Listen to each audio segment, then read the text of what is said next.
Hey guys, tonight we're diving into something that sounds kind of romantic at first. Marriage in the Middle Ages, but spoiler alert, you probably won't survive this. Like truly. Whether you're the bride, the groom, or just a nosy neighbour, medieval matrimony is less about love and more about surviving family politics, public rituals, and the very real possibility that you'll be dead from childbirth or plague before you figure out your spouse's name. So before you get comfortable, take a moment to like the video and subscribe, but only if you genuinely enjoy what I do here. And let me know where you're watching from and what time it is. I'm curious who's out there right now, wide-eyed in the dark. Now, dim the lights, maybe turn on a fan for that soft background hum, and let's ease into tonight's journey together. It starts before you're even born. Your fate is decided while you're still swaddled in linen and leaking from both ends. If you're from a noble family, or even a moderately well-off peasant household, your parents are already eyeing potential suitors for you like you're a prized cow, or worse, a chess piece. Marriage is a transaction, and in the Middle Ages, nobody trusts the messy chaos of love to handle something as important as land, legacy, and livestock. You're maybe 6 years old when someone with a grey beard and a family crest twice the size of your torso arrives at your family's hall. He's not here to deliver sweets. He's here with terms. If you're a girl, you're a dowry. If you're a boy, you're expected to gain one. So they talk about sheep, property lines, grain rights, and maybe the awkward topic of how fertile your aunt was. Romantic, right? By age 8 or 9, you're technically spoken for. In Latin, it's called sponsalia de futuro, and it basically means these two children shall definitely grow up and ruin each other's lives. But no pressure. You're just promised to a total stranger, often years older or younger than you, whom you may or may not meet until your wedding day. Sometimes your name's inked onto parchment as part of a peace treaty between two noble families who otherwise hate each other's guts. A few days earlier, those same families may have been stabbing each other over a disputed barley field. Now you're the make-up gift. The church, ever the benevolent puppeteer, plays a massive role in this whole arrangement. It's not just a family affair, it's a holy obligation. Marriage is a sacrament, a divine contract, and you're the unwilling ink. The church insists you both consent, which sounds nice in theory, but in reality just means you nod when everyone expects you to. At 12 years old, you're legally allowed to marry if you're a girl. 14 if you're a boy. Neither of you has any idea what's about to hit you, and puberty hasn't even shown up to the party yet. So let's say you're the unfortunate daughter of a land-owning knight. You've just turned 11. You still collect river pebbles and think farts are funny. But now your father's drinking mulled wine with some greasy-visaged baron who wants to secure your hand for his son, who, by the way, is 15 and has already killed a boar. As this deal gets hammered out, the idea of your actual life as a future wife doesn't come up much. What matters is how many goats you bring into the bargain. You might get betrothed to someone you've never seen, never spoken to, and never even heard of until you're suddenly being told you're lucky to have secured such a fine match. He has strong shoulders, your aunt mutters, as if that's a personality trait. You overhear someone mention that his mother was a good breeder. Again, you're 11. What's even more stomach-churning is that your body is already being calculated for reproductive value. One priest actually argued that girls blossomed earlier in warmer climates, so southern marriages could happen younger. That's the level of science we're working with. And oh, the legal mess. If your parents make a betrothal contract and then you fall in love with someone else, you rebel. Too bad. If both families are serious about it, breaking the betrothal is a scandal with consequences. Broken agreements can lead to land being taken away, fines being imposed, or even bloodshed between feuding clans. So even if you start to develop a quiet crush on that stable boy who lets you pet the horses, forget it. You're already married in the eyes of God, even if no one's told your body that yet. But here's the twist. Sometimes kids who were betrothed super young didn't end up marrying. Why? Because one of them died. Infant mortality is the unofficial matchmaker of the medieval world. Or maybe a plague hits, or war breaks out, or the family who made the deal suddenly gets excommunicated and loses all their land. A medieval engagement is like betting on a very rickety horse race, except the horses are also on fire. There are stories, rare but real, of people falling in love and defying their betrothals. Secret unions, elopements, or marriages formed by clandestine vows. The church hated these. You didn't just get married by the whispering sweet nothings under a willow tree. You needed a priest, witnesses, and the invisible approval of every ancestor you've ever had. Still, love did occasionally sneak in through the cracks. Sometimes it ended in a happy marriage. Sometimes it ended with someone hanging in the town square. By the time you hit 12, you know what's coming. Your future's been shrink-wrapped into one path. Marriage, not romance, not dreams of becoming a weaver or healer or traveller. Just a home you didn't choose, a spouse you didn't love, and a life that was mapped out on a dinner table before you could even spell your own name. And that, friends, is just the start. The ink on your betrothal isn't even dry before the negotiations for your dowry begin. And oh, it's a performance. You'd think your father was haggling over the price of a prized warhorse instead of his own child. The dowry is everything. Land, livestock, silver, sometimes entire villages if you're highborn. It's the medieval version of an insurance policy, only you're the policy. If you're a daughter, your value lies in what you come with. If your parents can't pony up enough gold, fabric or pigs, then guess what? You're suddenly less desirable than a muddy peasant with no shoes but an uncle who owns 3 cows. Your mother pretends to care about your feelings, maybe, but really she's focused on whether your dowry will keep the family in favour with the local lord. If they can swing it just right, your marriage might move the family up a notch on the feudal ladder, or at least prevent a drop. Love isn't part of the formula here. It's all cold math and generational survival. And as for your opinion, please, you're a minor asset in an age that values alliances over affections. And if you're the son in this lovely little tale, you're not off the hook. You have to gain a dowry, remember? That means your family has to scrape together something worth offering to the bride's family. This is where things get tricky.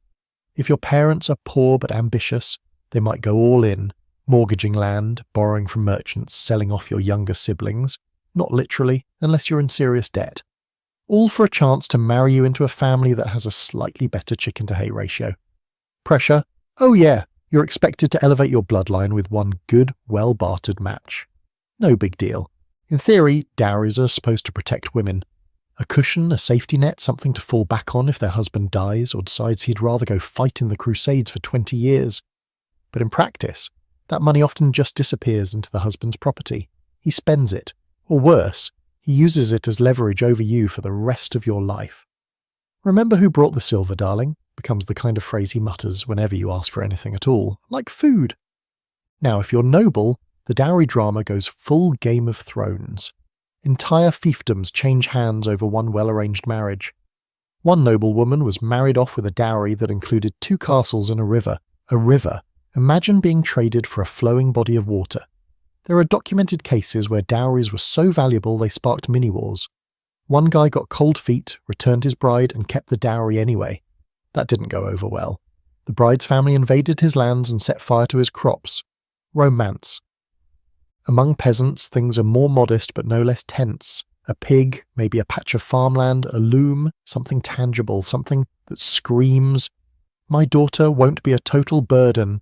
A poor girl with no dowry. Good luck. She might as well join a convent. Or become a servant in someone else's household until she dies of exhaustion." There's even a market for this. Girls with no dowries get scooped up by older widowers or creepy distant cousins who generously overlook her lack of assets in return for lifelong obedience. That's the trade-off. Kindness costs. Of course, sometimes the dowry fails. The family promises one thing but can't deliver.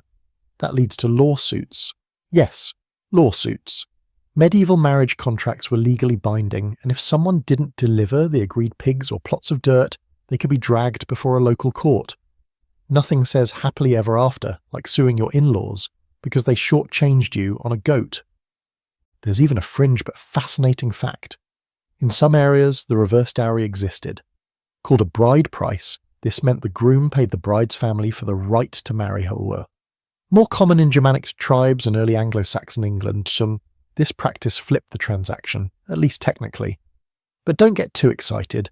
It still didn't give the bride any real power. She was still being sold. The only difference was which direction the silver coins clinked. All this financial wrangling sets the tone for your entire marriage. Your worth, especially if you're a woman, is constantly measured against what you brought in the door. Some men refer to their wives by their dowry value. My 20-mark lady becomes your name in the local tavern. Romantic dinner conversations tend to revolve around how many acres you added to the estate, not how your day went. Your marriage, from the start, is transactional, and it stays that way. And here's where the debate creeps in. Historians still argue over whether dowries empowered women or made them more vulnerable. On one hand, a good dowry could secure a woman's future, especially if she ended up widowed.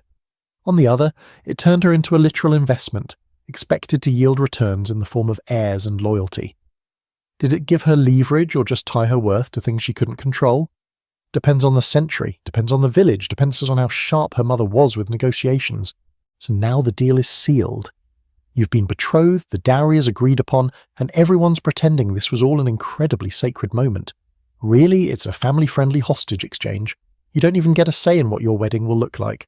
That'll be choreographed down to the hour by parents, priests, and whoever owns the nicest bench in the village. You'll just be there in the middle, blinking, dressed in your stiffest wool, wondering if this was the best possible outcome or the beginning of a very long sentence. And you haven't even met your spouse yet. You wake up to the sound of bells, church bells, heavy and hollow, echoing across the muddy fields like they're announcing the end of the world. But it's just your wedding day. Or rather, your parents' triumphant paperwork day, because nothing about this moment feels personal.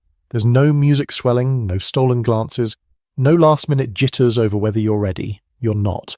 But the marriage contract was signed months ago, your dowry has already been inventoried like livestock, and today the priest will mutter some Latin that seals your fate better than any kiss ever could.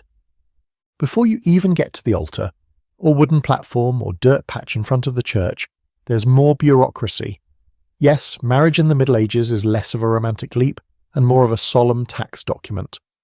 Canon law requires a priest, a public declaration, and an announcement of bans, public postings read aloud in church for 3 consecutive Sundays, to give anyone time to object.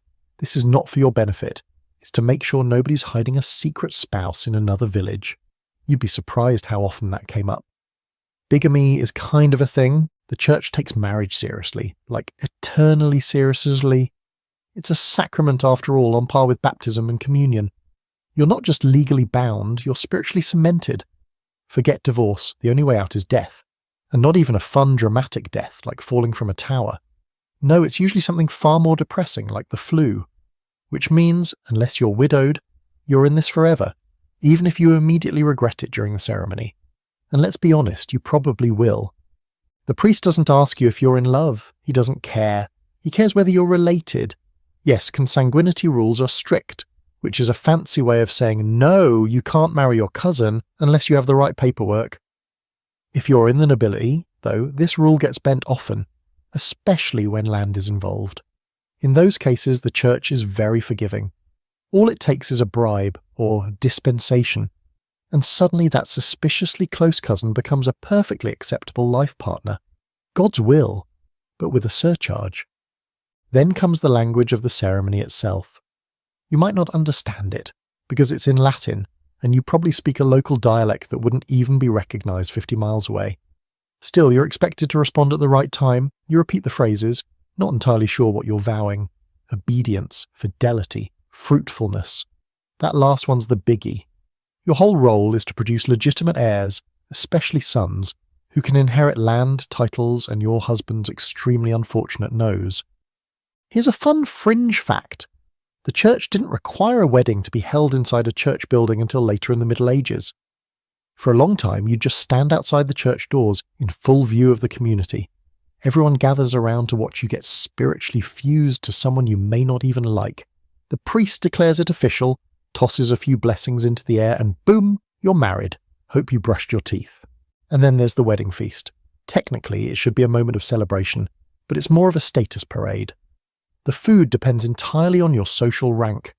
Nobles get roasted swans with gold-leafed beaks, wine by the barrel, and entire tables devoted to soft cheeses. You might get boiled cabbage and whatever meat didn't spoil on the way over. There's dancing, usually awkward, music, usually off-key, and lots of watching. Everyone watches everything, what you eat, what you wear, how you behave with your new spouse. You're not allowed to look nervous. Or he is so bum. Or like you just realised your life is over. Oh, and don't forget the legal witnesses. This is critical. You need people to witness your vows because centuries from now, Some ecclesiastical court might try to invalidate your marriage, and if there's no one around to say they saw it happen, you could be declared unmarried after decades of marriage. Retroactive annulments. Real thing. You could have children and then be told, actually, your marriage didn't count, so your kids are illegitimate now. This isn't just a nightmare. It's a political weapon. People use it all the time to shift power, deny inheritance, or punish families they suddenly dislike. If your new spouse is highborn, you might be publicly paraded through town afterward. Not to celebrate, to show everyone the marriage is real. There might be flower petals or mud depending on the season. The townsfolk smile, wave, maybe shout encouragement or jokes. One guy reportedly tied a fake beard on his goat and had it march beside the couple, just to poke fun at the groom's lack of facial hair. That's medieval comedy for you. And now the part everyone's pretending not to be thinking about, the consummation.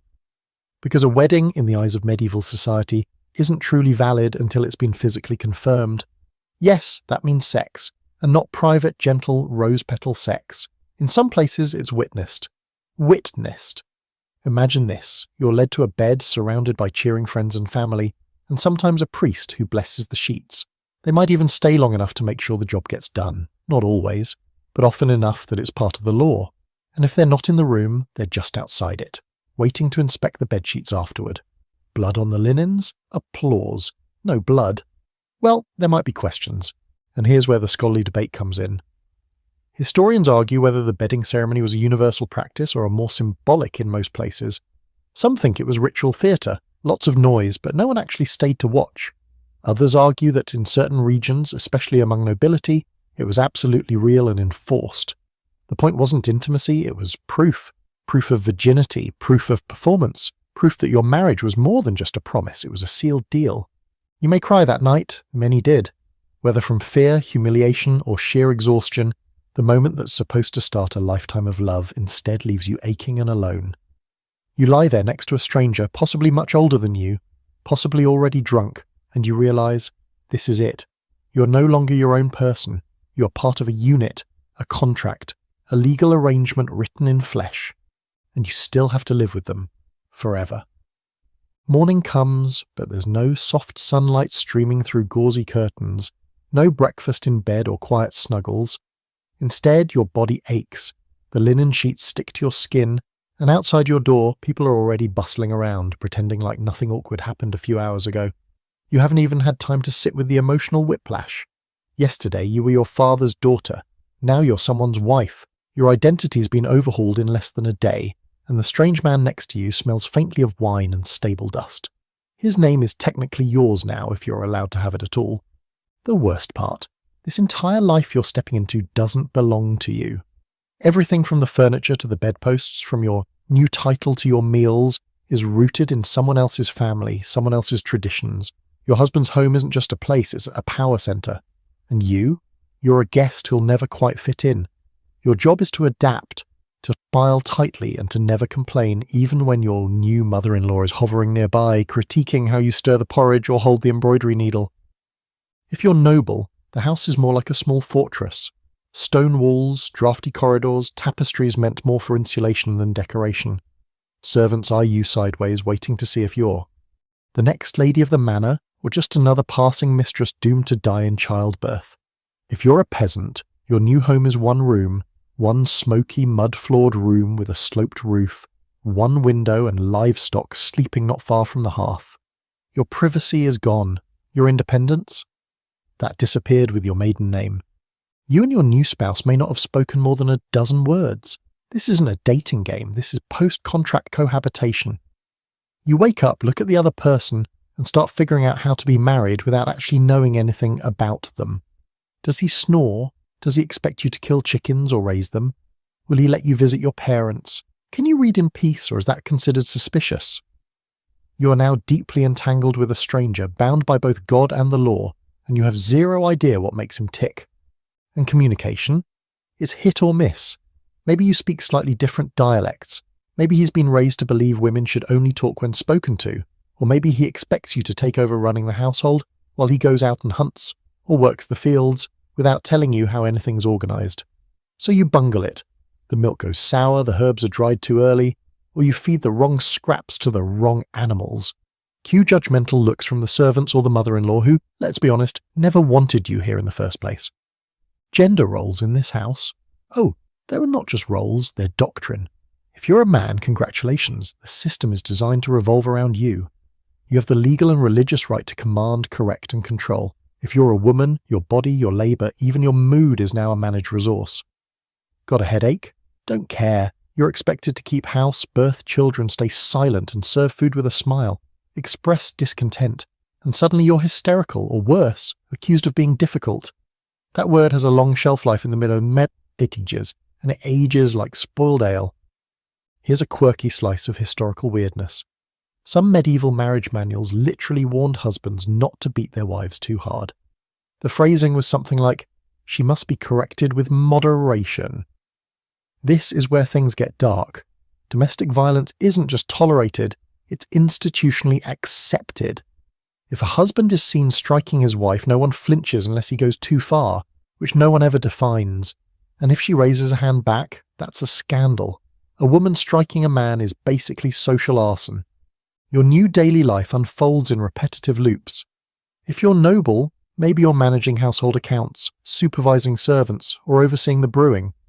If you're a peasant, you're up before dawn feeding chickens, fetching water, baking bread, and boiling your laundry in a soot-covered cauldron. The first time you try to boil a linen shirt and it turns grey, your husband shrugs and says something like, "My mother never had that problem." Your fists clench. You keep stirring the pot. Marriage is supposed to be a partnership, right? But that idea hasn't been invented yet. It's more like a miniature feudal system. The husband rules, the wife serves, and any deviation from that order gets you a fast trip to the village priest or worse, the manorial court. You're expected to bear your new reality with grace, even when it starts to feel like a very long punishment for something you didn't do. And privacy, forget it. Everything is public. Your arguments can be heard through thin walls. Your fertility is discussed openly by relatives and neighbours alike. If you haven't quickened within a year, someone will whisper that you're barren. If your husband isn't performing, they'll whisper that he's cursed. Everyone's watching, listening, judging. You aren't just a wife, you're a showpiece in a social theatre that never closes. Yet somehow, amid the awkwardness, the power imbalance, and the heavy stink of smoked meat clinging to everything, couples start to find rhythms. Not always affection, not always respect, but patterns, familiarity. If you're lucky, your new spouse turns out to be bearable. Maybe he lets you keep a cat. Maybe you learn to joke about the way his beard catches soup. You don't love him, but you don't hate him. And that in medieval marriage is practically a fairy tale. Still, the scholarly debate remains, was daily life in marriage always this bleak? Some records suggest mutual affection existed even in arranged pairings. Couples who shared jokes in letters, who buried each other tenderly, who requested to be buried side by side. But historians can't agree on how widespread that kind of bond really was. Was it the exception, the ideal, or just something people scribbled down to make themselves feel better before the plague hit? You sit by the fire, mending socks. The room is too quiet, except for the scratchy rasp of wool under your fingertips. Your husband walks past you, mumbles something about firewood, and leaves. You think about your parents. You think about how fast everything changed, and you wonder, just for a second, how long you'll last here. The ceremony is over, the guests have gone, the stale bread has been swept from the floor, and now comes the part you were hoping might just be a rumour. The bedding, yes, is exactly what it sounds like. You and your new spouse, who may or may not have spoken more than 3 sentences to you so far, are now led to the marital bed in front of an audience. Friends, family, possibly even a few bored servants all crowd around to witness what's supposed to be the sacred start of your union. There's no hiding, no curtain to draw, no whispered, "Do you want to?" beforehand. The Middle Ages aren't interested in your comfort. They want proof. In noble circles, this is a full-blown ritual. The bedding ceremony is less about romance and more about ceremony, honour, and legal clarity. You're stripped down to your nightshirt, helped into bed by a flock of attendants, your side and his side, and tucked in like a roast about to be served. Jokes are made, ribald songs are sometimes sung, cups are raised, wine is spilled, and then the onlookers finally leave. Or, if you're unlucky, they don't. Some traditions involved staying in the room just long enough to ensure consummation actually happened. Others even required physical evidence. Blood on the sheets, a cry, a witness's word that it was done. This is your honeymoon night, and it comes with an audience and a checklist. For common folk, it might be slightly less theatrical, but not by much. In some villages, it was customary for neighbours to parade around your house with drums, shouting suggestive things, or even banging pots and pans to encourage the act. If you're modest, if you're scared, if you're just exhausted from standing in tight wool and fake smiling all day, too bad. Everyone wants to know that you did the deed, because if you didn't, your marriage might not count, and that has legal consequences. Heirs born to an unconsummated marriage could be deemed illegitimate. Lands could revert, alliances could collapse, all because the bedding didn't go as expected. Let's say the moment finally comes and you're alone. The room smells of candle wax, hay-stuffed mattresses, and nerves. Your spouse sits awkwardly at the edge of the bed, staring at the fireplace or his own hands. You lie there, trying not to look as terrified as you feel. You're probably both young. You've been told nothing useful about what's going to happen. You might know only the most terrifying rumours, that it will hurt, that it will be quick, that you must bleed or else you're not a virgin. And if you're not a virgin, you're in danger. This is the part people don't talk about when they romanticize castles and ballads. The reality is clumsy, silent, and deeply uncomfortable. There's pressure to perform. For men, that means showing they're virile enough to complete the act. For women, that means bleeding, a physical sign of innocence demanded by tradition. But here's a dirty little secret. Not all virgins bleed. Biology doesn't always follow folklore, so if you don't, there are whispers, maybe accusations, maybe worse, which brings us to a peculiar fringe practice: fake blood. Some women or their mothers would hide bits of animal blood or berries in the bed linens just in case. A little insurance policy against ruin. It sounds absurd, but in a world where your life could unravel from a simple misunderstanding about your anatomy, it was a kind of survival strategy. Historians have found references to women soaking rags in chicken blood and tucking them between their thighs before the bedding. Imagine planning that on your wedding. Neat. Now, if you're from a family with political enemies, and let's be honest, who wasn't back then, this night is even more dangerous. A hostile noble might later claim your marriage wasn't consummated in order to invalidate the union. Entire inheritances have been overturned with that accusation. Just one person, maybe an uncle with a grudge, swears he didn't see blood or that you looked untouched, and suddenly your future is erased. You're unmarried again. Your children, if you have any, are bastards in the legal sense. And your body is treated like a forged document. There's a scholarly debate about how widespread and literal these bedding ceremonies were. Some researchers argue they were mostly symbolic. Guests would walk the couple to bed, drink a final toast, and leave them alone. Others insist that in certain regions, especially high-status households, the verification process was very real. It probably depended on your rank, your wealth, and your enemies. For the average peasant, there may not have been linen inspections, but there were definitely expectations, and gossip is just as lethal as any legal claim. Even when everything goes right, there's a cold finality to the night. You're no longer a maiden. Your role has shifted in everyone's eyes. They might start treating you with more deference or suspicion, depending on how well your marriage serves the community. You might be invited to fewer dances, spoken to in hushed tones, or asked when the first child is coming. Your entire social identity now hinges on what just happened in a creaky wooden bed. And the aftermath? It's not about you, it's about lineage. If you're a woman, you're already being eyed for signs of pregnancy. If you're a man, your virility is the talk of the tavern. The union, in the eyes of the world, isn't about happiness or chemistry. It's about bloodlines, dynasties, property. Even if you and your spouse end up liking each other, that's just a bonus. Your main function is to procreate and fortify. That next morning, someone might collect the sheets. Yes, literally. In noble households, they could be hung out the window as a public display of the blood-stained proof. Nothing says love like your bodily fluids being aired out next to drying laundry. There are documented accounts of guests staying specifically to view the linens and toast to the success of the act. If this all feels bizarre and deeply intrusive, congratulations, you're finally getting the medieval experience. You lie awake, heart pounding, staring at the timbered ceiling. Your husband snores beside you, his arm flung across the blanket like he's already claimed everything you are. You're tired, your body hurts, and yet you can't sleep, because now that the deed is done, the real marriage begins, and it's not going to be easy. So now you live with this person, this stranger who may or may not have said a single kind thing to you yet, whose breath smells faintly of onions, and whose idea of affection is probably just not yelling at you before sundown. The marriage is official, the bedding is, hopefully, out of the way. But now comes the long stretch no one really talks about: daily life. You've got years of it ahead, and it hits like a cold slap to the face. No more ceremony, no more feasts, just you, your new spouse, and the realities of medieval married existence slowly seeping in through the stone walls. Let's start with the vow. If you're noble, your life is defined by estate management and a strict social hierarchy. As the lady of the household, your days revolve around accounting ledgers, storage inventories, and trying not to cry while supervising 10 surly servants and a cook who still thinks you can't taste the difference between salt and soap. You're expected to oversee the brewing, manage food supplies, schedule repairs for the leaky roof, and act as nursemaid when your husband inevitably slices open his thigh, trying to prove he's still handy with a sword. If you're a peasant woman, congratulations. You've got a similar job, just without the help.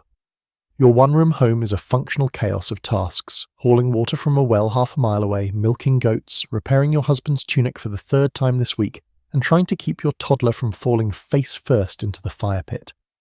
Your hands are cracked from scrubbing and churning and weaving.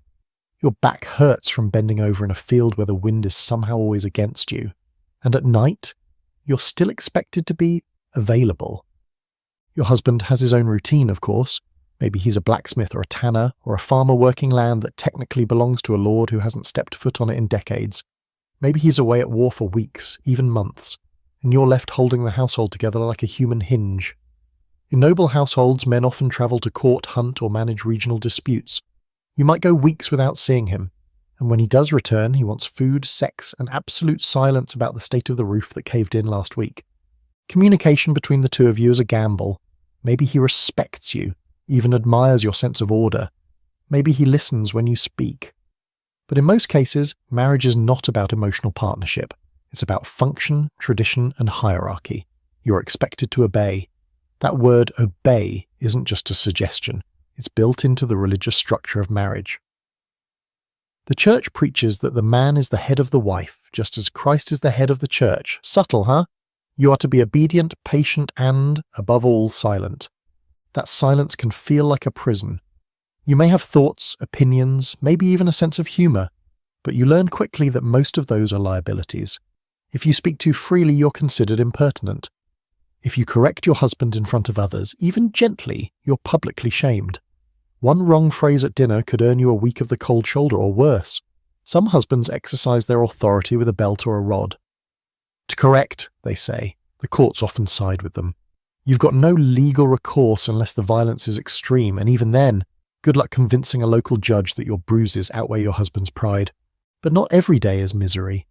Some days you and your husband fall into a rhythm that's not quite companionship, but something close. You might work side by side shelling peas in the afternoon sun. He might hand you a wool shawl he bartered for, a gesture that's not quite love, but definitely not nothing. Maybe he lets you sleep an extra hour on feast days.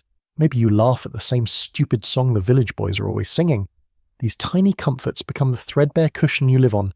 You don't expect passion, you just hope for peace. In-laws, however, are where peace goes to die.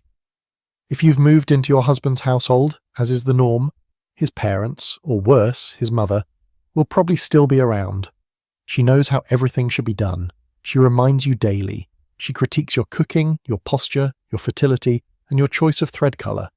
She mourns the fact that her son didn't marry that other girl with the generous dowry and perfect teeth.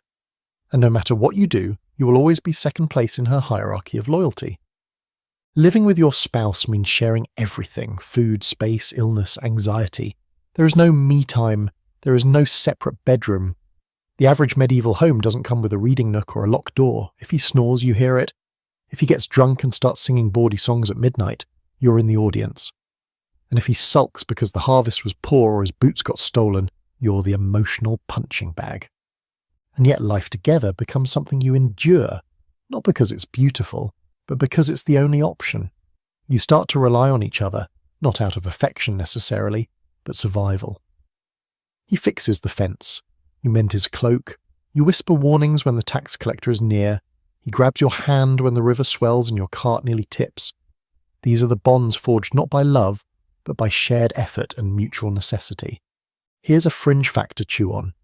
In some towns, couples were brought before a local court if they fought too loudly or often. Yes, domestic noise complaints were a thing. Townspeople could report you if your arguments disrupted the peace, and judges would actually fine couples for marital discord.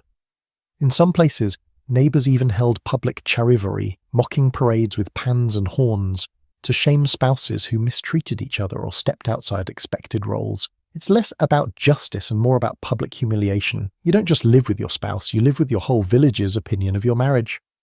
Historians argue whether these marriages, especially among peasants, ever contained genuine affection. Some say yes, because shared hardship tends to bond people.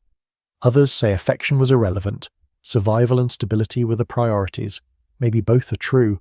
Maybe people found tenderness where they could, despite everything working against them. Or maybe most of the time they simply got used to each other, like two stones rubbing together, rough at first but slowly shaping each other into something tolerable. You end the day cleaning soot from your hands, listening to your husband mutter about the harvest as he peels off his boots. You glance at him across the low fire. This is your life now.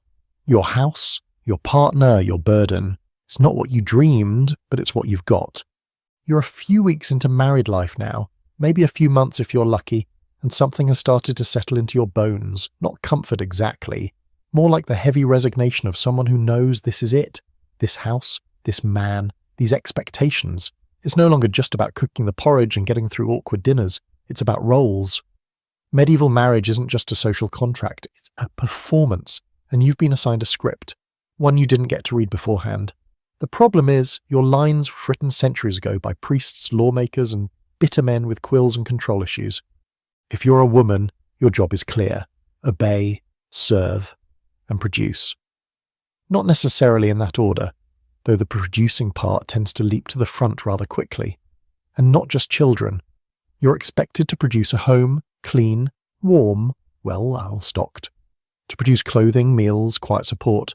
Your body is both factory and altar, and you're meant to keep it all in working order, preferably without complaint. Tired? Still have to milk the goat. Sick? Better make sure the laundry's off the line before it rains. And men? The expectations for them are different but just as rigid. He's the head of the household. No one questions this, not even him. He doesn't need to earn authority. It's built into the bones of the system. He's the judge, the enforcer, the breadwinner. Whether he's skilled at it or not doesn't really matter. Even the laziest, most incompetent man is seen as naturally suited to lead. He might delegate the mental labour to you, because, surprise, you're probably better at running a household, but you'll never get the credit. You're the invisible manager behind the lord of the manor. The church is all too happy to back this up. Preachers deliver sermons that paint the husband-wife relationship as a divine hierarchy. God rules man, man rules woman, woman rules the children, and maybe the chickens. There's the widely circulated passage from the Bible that gets quoted endlessly. Wives, submit to your husbands. Conveniently, no one quotes the part about husbands loving their wives as Christ loved the church. That part gets lost between the shouting and the finger-pointing. What does submission look like in real life? It means you don't question your husband's decisions, even if they're wildly bad. If he sells off your dowry ox to buy a crossbow, you swallow your protest. If he wants to leave your kids with your bitter sister-in-law so he can attend a feast 3 villages away, you nod.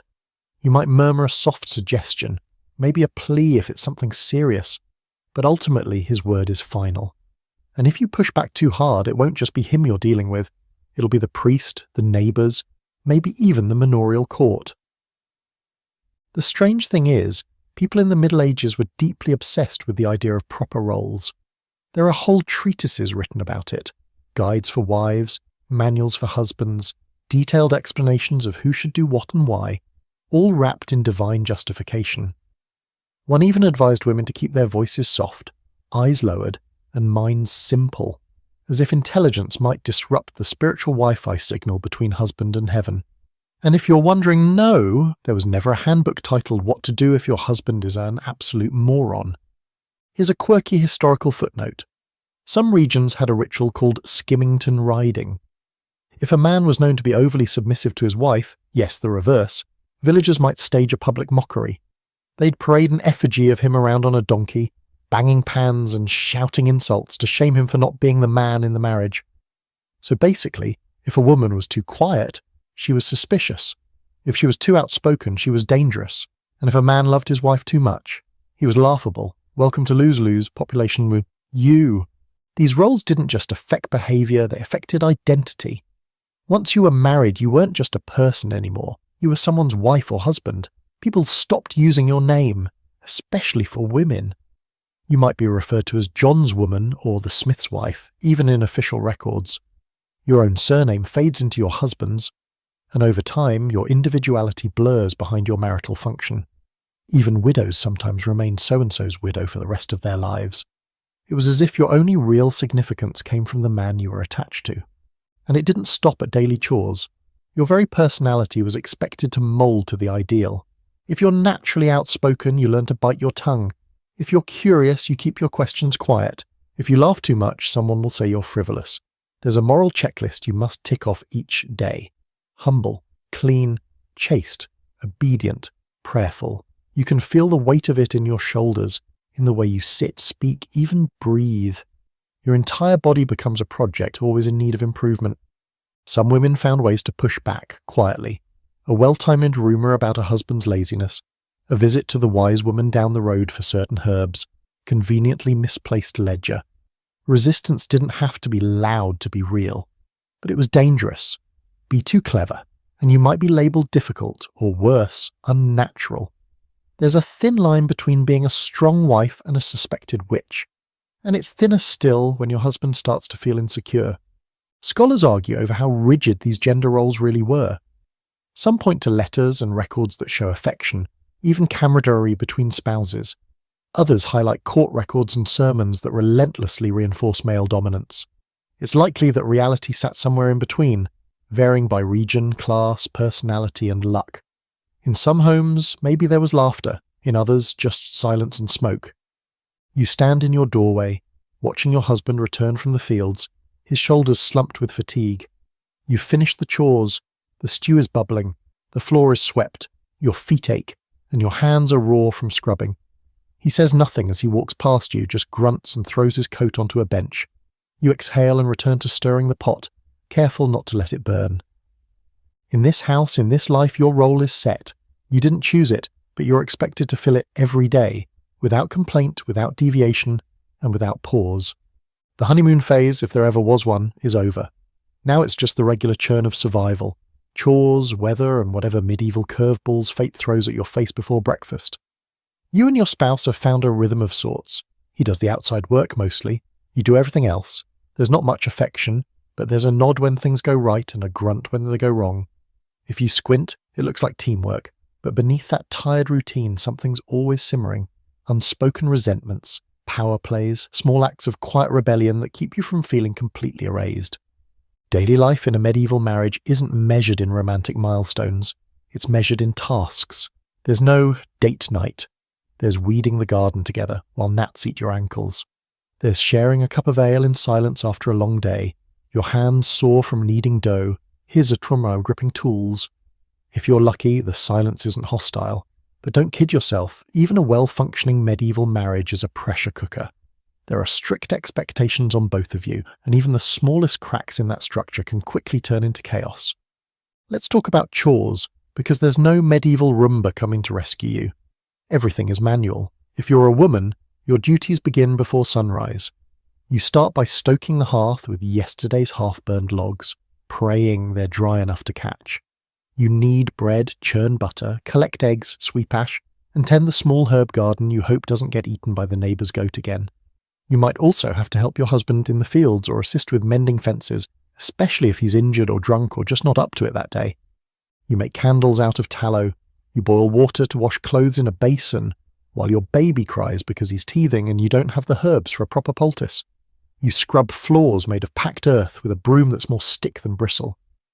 And every time you finish one task, 3 more appear, like some cursed domestic hydra. There's no such thing as a day off. Feasts and holy days just mean more food to cook and more floors to clean once the neighbours trample through. Meanwhile, your husband is out working land that probably doesn't even belong to him. If you're peasants, it's likely he's a tenant farmer, Tilling soil owned by a noble who collects rent in the form of crops or livestock. That means your hard-earned bread could be snatched up by a man in fancier boots who doesn't even know your name. If your husband's a craftsman, his income depends on trade, guild politics, and how many competitors live on your street. He might be gone for long hours or sulk at home when work dries up, snapping at you for not keeping the stew hot enough. The dynamic between you isn't always fair. Actually, it's almost never fair, but it's complicated. Sometimes your spouse helps with the heavier chores or carries in wood without you asking. Sometimes he forgets your name and calls you woman for 3 days straight. The push and pull of power in a medieval marriage isn't always dramatic, it's subtle, shaped by gestures, silences, and who gets to decide how the money's spent or what gets said at the dinner table. Money, of course, is its own battlefield. If you're a peasant couple, you don't have much of it. What little you do earn goes fast, on grain, cloth, tools, bribes, or church tithes. If you're noble, you deal with estate accounts and obligations to the lord above you. Either way, financial stress doesn't exactly create a romantic atmosphere. Arguments happen, tense silences stretch over weeks. Maybe you hide a few coins under a floorboard, just in case. Not that you could run away, but it's nice to dream, and then there's sex. It doesn't go away just because the wedding's over. In fact, it's expected to continue, frequently. It's not about fun, it's about fulfilling your marital duty, ensuring heirs, and keeping the spiritual authorities happy. The church has very strong opinions on this. You're allowed to say no only under a few strict conditions, like illness, religious fasting, or extreme penance. Otherwise, refusal can be considered sinful. Marital rape isn't even a recognized concept. Your body once married is no longer yours alone. It's shared property, and you know who's holding the larger share. Sometimes it's tender, sometimes it's rough, most of the time it's just expected, and God forbid you look like you're enjoying it, especially if you're a woman. That makes you suspect. Women weren't supposed to be lustful. Desire was something to suppress. So even if you do feel something during those brief fumbling encounters in the dark, you keep it to yourself. Just add it to the growing pile of things you're not allowed to express. And then there's jealousy. Maybe your husband disappears for hours, comes back with lipstick smudged on his collar, or whatever the 14th century version of that is. You notice the way he talks to the neighbour's daughter. You say nothing. Accuse him, and you risk getting blamed for not keeping him happy. But if you so much as make eye contact with another man, you're branded a harlot. Double standards are baked into this marriage like worms into rye bread. Oddly enough, the courts sometimes got involved in this tangled domestic life. If things went really bad, like he beat you near death, or you were caught stealing from each other, you might be dragged in front of the manor court. But justice wasn't fair. Husbands got the benefit of the doubt, wives got lectures. There are actual records of women being sentenced to public shaming for nagging or being disobedient. A man could accuse his wife of witchcraft if she insulted his masculinity enough times. Let's be honest, some of them absolutely did. Still, not all was gloom. There were couples who, through shared hardship, grew fond of each other. Partners who joked while hauling firewood, who saved the best part of the stew for one another, who held hands while watching their child sleep. But affection, in the Middle Ages, was a private thing, dangerous even. Too much warmth could be seen as weakness, and the world around you is anything but soft. You lie in bed at night, the room smelling of smoke and onions and sweat, and stare at the wooden beams above your head. Your husband is already snoring. Tomorrow will be more of the same, but for now, for just a few hours, it's quiet. The fire is low, the children are asleep, and no one is demanding anything of you. It's the closest thing you'll get to peace. You thought the hardest part of marriage might be the lack of privacy, or maybe the awkwardness of sleeping beside someone you barely know. But no, the true test, the daily grinding, soul-wearing battle, is your in-laws. More specifically, your spouse's family, who have somehow appointed themselves judges, juries, and unsolicited advisors to every moment of your married life. You're not just married to a person, you're now married to their entire bloodline, complete with ancient grudges, passive-aggressive glances, and unsolicited commentary about your cooking skills. If you're a woman, you almost certainly moved into your husband's household. His father's land, his mother's kitchen, his family's rules. From day one, you're the outsider, the newcomer in someone else's territory. His mother might smile at you in front of the priest, but you know she's watching your every move, just waiting for proof that you're not good enough. one slightly burnt crust of bread, she'll bring it up for months. "My dear," she'll say sweetly, "we always added rosemary to the stew in our family. It helps cover the blandness." That's the Middle Ages equivalent of a slap. And if she still runs the house, which many mothers-in-law do, you'll be walking a tightrope over a pit of judgment. Want to rearrange the drying herbs? Don't. Prefer a different stitch for mending tunics? Absolutely not. Everything must be done as it's always been done, which basically means the way she likes it. And heaven forbid you earn her son's affection. She's been managing him for decades. Now you're competition, and she'll make sure you know your place. Not beside him, below her. As for your father-in-law, he might be friendlier, or at least less involved. Unless there's land or money involved, then you're suddenly part of very serious family business that no one warned you about. Inheritance in the Middle Ages is a twisted board game, and marriage is how families try to secure their claim. If your dowry included land, livestock, or even a particularly fertile patch of garden, that becomes his family's property now. And if the family hits hard times, guess whose dowry they'll leverage first? Yours. Now let's say you're a man. You marry a woman whose family has money or land or some long-dead ancestor who once saved a king from a boar. Her family has expectations too. They don't just hand their daughter over and wish you luck. They want reports. They want results. Most of all, they want heirs. If you haven't produced a child within a year or two, the whispers start. Maybe he's weak. Maybe he's cursed. Maybe he's, gasp, not man enough. And guess what? They're not subtle about it. One day, you're handed a fertility potion with too many ingredients.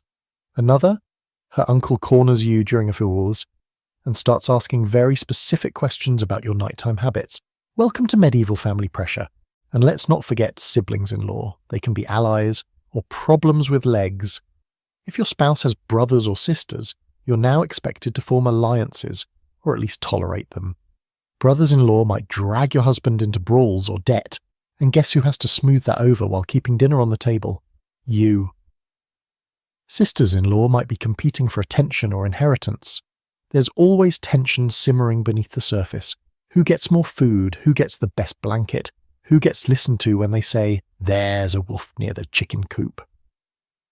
In noble families, it's even worse. Marriages were political tools, and in-laws treat you like a strategic piece in a long, exhausting chess game. They're constantly maneuvering, trying to secure power, curry favour with the local lord, or eliminate threats to their bloodline. You're not a person to them, you're a position.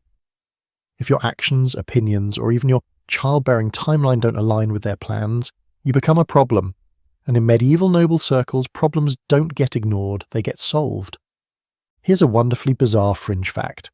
In some parts of Europe, if a husband died early in the marriage, the wife's in-laws could claim guardianship over her and any children she bore, even if they treated her terribly.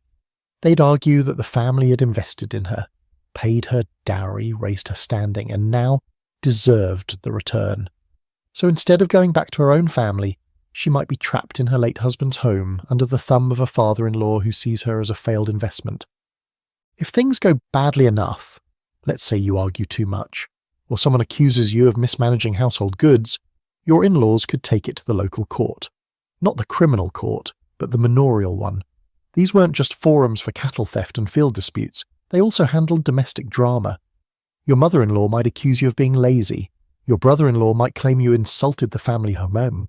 You'd stand there, in public, while half the village listened to whether or not you washed the linens correctly. And of course, all of this plays out while you're trying to raise children, keep your marriage functioning, and survive the odd bout of plague or famine. Medieval life doesn't pause because your brother-in-law drank the last of the ale again, or your mother-in-law thinks you don't sit ladylike. You're still expected to carry on. Smile. Serve. Pretend that being part of this family is the greatest honour of your life, and not just a slow-motion panic attack with a stew pot. There's some scholarly debate about just how terrible in-law relationships really were. Sure, the records show plenty of disputes and power struggles, but they also show long periods of cooperation. In some households, a new wife became genuinely loved, even relied upon, especially if she was skilled, quiet and fertile. Some husbands' families grew to trust their daughters-in-law like one of their own. But let's be honest, that happened when she adapted, not the other way around.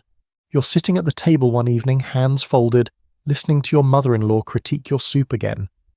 Your husband says nothing. He never does. You sip slowly, bite your tongue, and glance out the small, grease-covered window at the fading sky. Somewhere beyond this house, beyond this family, is the rest of the world. You used to wonder what it would be like to explore it. Now you wonder if you'll ever get a moment to yourself. You know what's scarier than your in-laws breathing down your neck about stew recipes and grandchildren? The church watching your marriage like it's a morality-themed reality show. Because in the Middle Ages, your union doesn't just belong to you or your family. It belongs to God, and by extension, the local parish priest, who seems to believe he has not only divine insight, but also a front-row seat to your bedroom. Every part of your relationship, from how you speak to each other to how often you share a bed, is subject to religious oversight. You're not just married, you're spiritually supervised. The church's involvement doesn't stop at ceremonies and pretty Latin phrases. It reaches into your home, your mind, and yes, your undergarments. Marriage is considered one of the 7 sacraments, a holy institution ordained by God, and violating its principles is not just a personal failure but a spiritual crime. Arguing too much, refusing sex, even sleeping in separate beds for more than a few days without a priest-approved reason can be seen as suspicious or sinful, and don't think for a second that people aren't watching. Villagers gossip, and gossip travels straight to the pulpit. Sex, in particular, becomes a weird regulated act. The church has created an elaborate calendar of when it's acceptable to engage in marital relations and when it's absolutely not. No sex during Lent, no sex on feast days, no sex on Fridays, or Sundays, or while pregnant, or while breastfeeding, or if you're too close to confession. It's like trying to make a baby while also playing a religious-themed version of Minesweeper. Miscalculate, and suddenly you're in. Confession trying to explain how your marital intimacy happened on the eve of Saint Whose It Is, and yes, Father, you do feel very guilty. Now, priests weren't exactly knocking on your door every day to ask for a status update, but don't get comfortable. If someone reported you, or if the priest just noticed you looking a little too dishevelled on a feast day, you could find yourself on the receiving end of a stern lecture. In serious cases, couples were summoned to the ecclesiastical court. Yes, a church court. These weren't just places for punishing heresy, they were marriage tribunals where local clergy sorted out accusations of adultery, refusal to fulfill marital debt, or even emotional cruelty. Imagine standing in a stone hall while a monk with ink-stained fingers questions you about the frequency of your bedroom activities. No pressure. And if things got really bad, say if one spouse claimed the marriage was invalid, the church was the only place that could decide whether to annul it.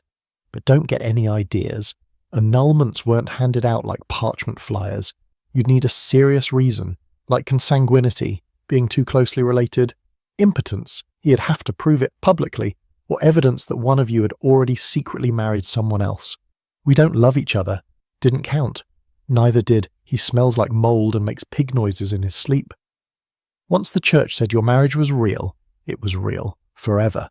There are recorded cases where couples tried to escape unhappy marriages by claiming they were forced into it, or that the vows were improperly done. The church would investigate, sometimes even interrogate witnesses who were present at the wedding. One woman said her vows with her fingers crossed behind her back and later tried to use that as evidence in court. Spoiler, it didn't work. Symbolic gestures didn't matter, only intent did. If you nodded when asked if you took this man as your husband, congratulations. You're now spiritually glued together until death or divine intervention. What's more unsettling is how much power the church held over your fertility. Children weren't just expected, they were required. The church preached that procreation was the primary purpose of marriage, not companionship or pleasure. If years passed and you didn't have children, the whispers would start. Maybe you were cursed, maybe you were being punished for hidden sins, or maybe your marriage wasn't valid at all, and that's why God had closed your womb like a divine customs officer, denying entry. People took these signs seriously. A barren wife might be told to pray harder, fast more, or go on a pilgrimage. One woman in Flanders reportedly walked barefoot to 5 different shrines in 1 month, hoping to conceive. Meanwhile, her husband was told to stop eating so much cheese and confess more regularly, because obviously cheese is spiritually blocking conception. The logic may be flawed, but the fear is real. You're not just trying to make a baby, you're trying to prove to God, the church, and the whole village that your marriage is legitimate. Here's a quirky little historical tidbit. Some priests kept marital counselling logs. That's right, medieval couples therapy. Well, sort of. These records were more like disciplinary reports than heart-to-hearts. A priest might note that a couple was struggling with carnal reluctance or excessive disagreement. If your local priest was particularly nosy or bored, he might visit regularly to check in. And if you were noble? Forget privacy. The bishop might send a delegate to ensure your marriage was fulfilling its noble duty, producing heirs and not, say, dabbling in heretical bedroom behaviours. But it wasn't all doom and guilt.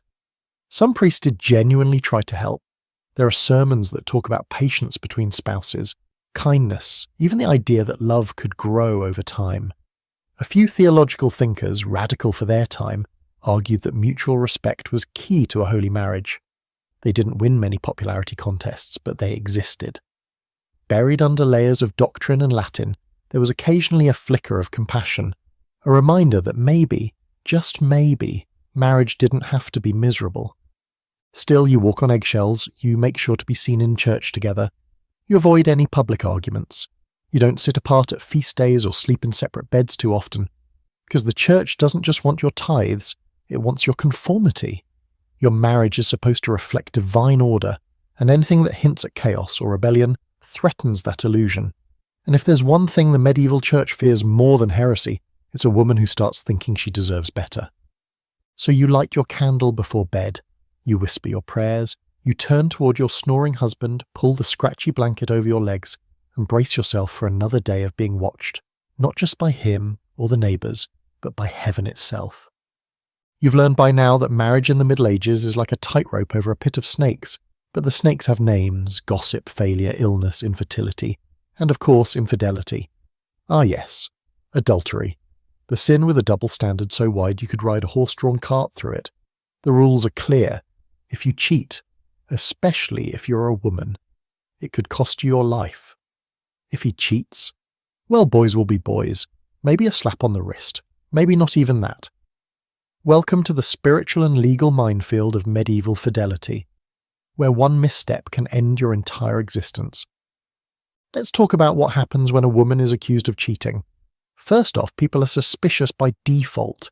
If you're young, attractive, or spend too much time alone in the garden, someone's going to start whispering, "You smiled too long at the blacksmith?" Why, that must be lust. Your husband's away for a few weeks and you're seen carrying firewood by yourself. Scandalous. And once the rumours start, they snowball. Because in the Middle Ages, proof is optional. All it takes is a few villagers muttering at the market, and suddenly your name's being dragged into church court like you're some kind of devil's mistress. The punishments vary, but they're rarely gentle. Public shaming is the bare minimum. A woman found guilty of adultery might be paraded through the streets in nothing but a shift, her hair shaved off, carrying a sign that names her sins. If she's noble, she might be locked away in a convent, forever. If she's unlucky and her husband is powerful or particularly vindictive, she could be stoned, drowned, or burned. In some parts of Europe, the law allowed a husband to kill an adulterous wife and her lover if caught in the act. Legally. That's how seriously this was taken, by men at least. Now flip the script. What if he cheats? Say he's been spending a little too much time at the tavern, or the servant girl is suddenly pregnant and no one's saying a word. If you confront him, you might get a scoff, maybe a shrug, or, if he's feeling defensive, a backhand. The church technically condemns adultery for men too, but enforcement is inconsistent to say the least. Priests might scold him during confession, advise a few extra prayers, maybe suggest that he return to the virtue of his marriage bed. But public punishment? Rare. Shame? Unlikely. Consequences? Mostly reserved for you if you make too much noise about it. There are infamous cases, though. One medieval French noblewoman had her lover sewn into a sack and thrown into a river by her husband, who then made her watch. Another woman, caught in the act, was dragged by her hair through the village while children threw dung at her. These aren't just cautionary tales, they were widely known, told and retold as warnings, as entertainment, and as reinforcements of the brutal status quo. You grow up hearing these stories. You internalize the risk, and you learn. Even if your marriage is cold, lonely, or cruel, looking for love elsewhere is not worth dying over. And here's the twisted irony. You might not even be guilty. Maybe your husband just thinks you are. Maybe he's angry that you didn't give him a son. Maybe his friends are pressuring him to assert control. Maybe a jealous neighbour made up a story to ruin you. Accusation alone can destroy your life, especially if you're already on thin social ice. There are women who are abandoned Starved, even sold off under the guise of moral justice, all without a shred of evidence. Your innocence won't save you. Your reputation will. The church courts, for all their ritual and structure, weren't exactly fair and balanced. Yes, they required witnesses and testimony. But when the entire system already assumes women are more prone to sin and temptation, how impartial can those proceedings really be? One priest wrote that women were weaker vessels and easily swayed by carnal desire. That was considered a theological fact, so your defense starts at a disadvantage. You're guilty until proven slightly less guilty, and your word counts for half, maybe less, compared to a man's. Curiously, some women did cheat and got away with it. How? Discretion, mostly. Timing, cunning, allies. A helpful maid who keeps secrets. Travelling merchant who doesn't linger. There are whispers in letters, poems that hint at affairs conducted in shadowy hallways and behind haystacks. These were the exceptions, not the rule, and always carried enormous risk. But love, or lust, doesn't disappear just because it's forbidden. In a world where most marriages are cold arrangements, sometimes people try to carve out something warmer, even if it could burn them. Men too weren't immune to jealousy. Some husbands were obsessively controlling, watching their wives' every move, interrogating servants, demanding to know why she left the market 10 minutes later than usual. If a man truly suspected infidelity, he might lock his wife in a room, limit her visitors, even beat her until she confessed. And whether or not she did, he could then parade her humiliation through the town. Public penance. Divorce was not really an option, so reputation became the battleground, and women lost that fight 9 times out of 10. Here's a bizarre fringe custom. In some medieval towns, if a husband accused his wife of adultery and she denied it, she could choose to undergo a trial by ordeal to prove her innocence. That might mean plunging her hand into boiling water to retrieve a stone or walking across hot coals barefoot. If her wounds healed cleanly, she was declared innocent, because obviously God would protect the truthful. If she blistered and scarred, well, guess she lied. Science didn't really get a say. Scholars still debate how often these punishments were actually carried out. Some argue that the extreme cases were rare and more symbolic than systemic. Others believe they were more common than records suggest, especially in rural communities where justice was dispensed by custom and emotion rather than law. Either way, the fear was real. Even if your village hadn't burned a woman for adultery in a decade, the possibility that it could happen to you kept you compliant. So you live cautiously, you smile politely, you avoid the neighbour's handsome son, even when he offers to carry your basket. You don't go to the well alone if there's been talk. You don't laugh too loudly at jokes told by other men.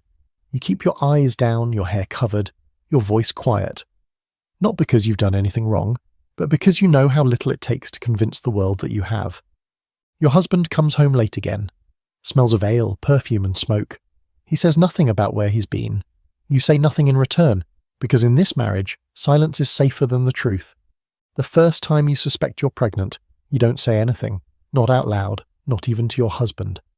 You just notice the signs, your appetite changes, your chest aches. You feel a strange tightness and fuss in your lower belly that's both thrilling and terrifying. You don't have a test to pee on. You don't have a doctor to visit. What you have is instinct, and maybe a wise woman down the lane who will glance at your eyes and say, "A girl, probably," as if she's reading tea leaves instead of just guessing with confidence. Pregnancy in the Middle Ages isn't the magical glowing rite of passage that modern stories like to tell. It's a gamble, a slow-stretching game of chance, where the stakes are your life, your baby's life, your marriage, and your social standing. It starts with cautious hope, maybe this time it'll go well, but is quickly followed by a gnawing fear, because you've seen it go badly. You've watched neighbours bury their stillborn infants in the frozen earth. You've heard the screams from down the road when labour turns to blood and no one knows what to do. You know how fragile this whole thing is. The church, of course, has thoughts. A pregnant woman is still considered morally vulnerable. You must remain pious. No swearing, no sex after the first few months, no violent emotions that might harm the child. You are told to pray for a saint's intercession, preferably one with a good record of maternal miracles. St. Margaret of Antioch is a popular choice. She was supposedly swallowed by a dragon and survived, which somehow translates to great with childbirth. You carry a charm, maybe wear a relic around your neck, something to make you feel a little less helpless. Your husband reacts in one of a few predictable ways. If he's a decent sort, he nods solemnly, says something like, "Good," and carries on with his day. If he's thrilled, he might buy you a piece of fruit at the market or boast to his friends. But if he's anxious or angry, he might blame you for getting pregnant too soon or at all. Maybe he wanted a son, and now that pressure becomes your burden. You have no say in what you're carrying, but if it's not the right sex, he'll look at you like you failed him, and you don't get to rest. No one says, take it easy. There's no maternity leave in a world where the goats need milking and the laundry doesn't boil itself. You work until you can't. You bend, haul, scrub and bleed. Some women miscarry after being kicked by livestock or slipping on a frozen path. Others lose their babies after days of backbreaking labour. You see these tragedies unfold around you and realise there's no safety net. If something goes wrong, no one's rushing to save you. You just pray and you keep working. Midwives are your only real hope when the time comes. They're experienced, respected in secret, and quietly feared. They know how to turn breech babies, how to use herbs to ease contractions, how to pray and swear and command a room during a crisis. But they also operate in a grey area. The church often views them with suspicion, accusing them of witchcraft if they use too many strange tools or whisper too many strange words. Still, you'd rather have a midwife than a priest. She'll bring hot water, oil and hands that don't tremble. He'll bring a crucifix and mutter about God's will while you scream into a pillow. And scream you will. Childbirth is no gentle process. There's no anesthesia, no epidural, just pain. Long, grinding, bone-snapping pain. You might labour for hours or days. Your body stretches beyond comprehension. Your screams echo off the stone walls. You beg God to spare you. You promise to be better. You grip the midwife's arm until your fingernails break. And when the baby finally comes, slippery and silent, you wait, terrified until it cries. Only then do you exhale. Only then do you know you'll live through the night. But maybe it doesn't cry. Maybe it's still. Maybe the midwife goes quiet and wraps the baby in cloth without saying anything. And then, suddenly, you're not a mother. You're a funeral. One more shallow grave behind the chapel. One more name that won't make it into the family record. You're told to pray harder next time, eat differently, avoid evil thoughts, as if your baby's death was your fault. As if your grief is just another form of failure. And if the baby does survive, your work only gets harder.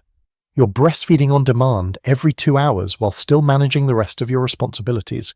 You're exhausted, malnourished, constantly worried that your milk isn't enough or that the baby will get sick from a cold draft. And sickness comes easily.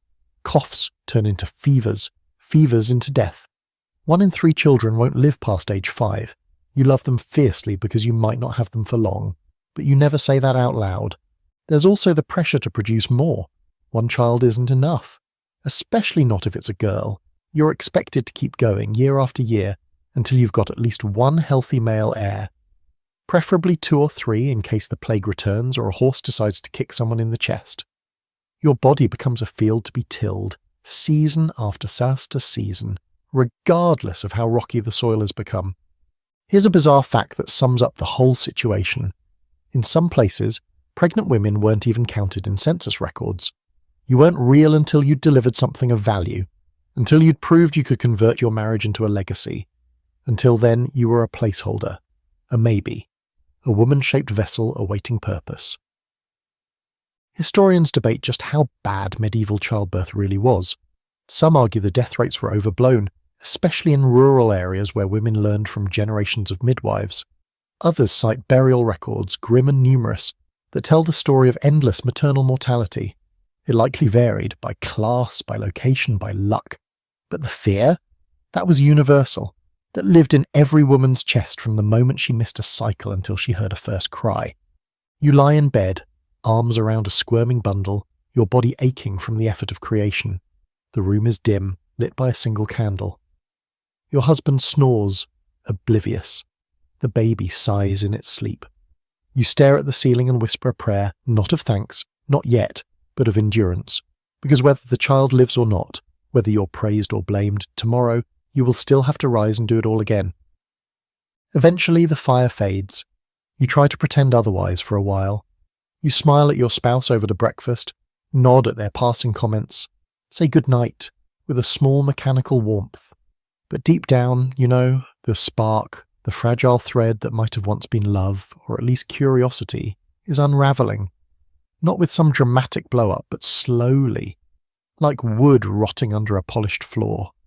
You're still married, of course, that's not something you can change, but you're now married in the medieval sense that counts the most, by duty alone. When love goes cold in the Middle Ages, there is no therapist to call, no marriage counselling, no trial separation. You don't get to move out, sleep on the couch, or take a break. You stay, you always stay, because divorce in this way we think of it today is virtually impossible. The Church has declared marriage a sacrament, indissoluble except under the most specific, rare, and heavily scrutinised conditions. You don't stop being married just because you're miserable. Misery is not a loophole. It's practically expected. Let's say you and your spouse truly can't stand each other. You fight. You sleep in separate corners of the room. You trade insults when no one's listening. Even in this scenario, your options are limited to two: suffer in silence or petition for annulment. But annulment is tricky. You have to prove that your marriage was never valid to begin with. That's not the same as saying we're incompatible. You need evidence that you were coerced, that one of you was already secretly married, or that your spouse is impotent. Yes, physically provably impotent. In front of witnesses if necessary. You can't just say you're unhappy. Unhappiness is not a crime. It's marriage. And then there's separation. Technically allowed under church law in cases of cruelty, adultery, or abandonment. But that doesn't mean it's easy. If your husband beats you badly enough and you survive long enough to tell someone, the church might permit you to live separately, but you're still married. You're still his wife. You can't remarry. You can't start over. You just get a different roof, maybe a little distance, and the ongoing social stain of being a failed wife. Because in everyone else's eyes, even when the separation is justified, it's still your fault for not managing the marriage better. Women bear the brunt of this social judgment. If you're openly distant from your husband, the village starts whispering. If you refuse to sleep with him, people assume you're either being willfully disobedient or that you've taken up with someone else. If he stops talking to you, everyone nods like it makes sense. She must have driven him away. You're not just dealing with emotional distance at home, you're dealing with reputational decay in public.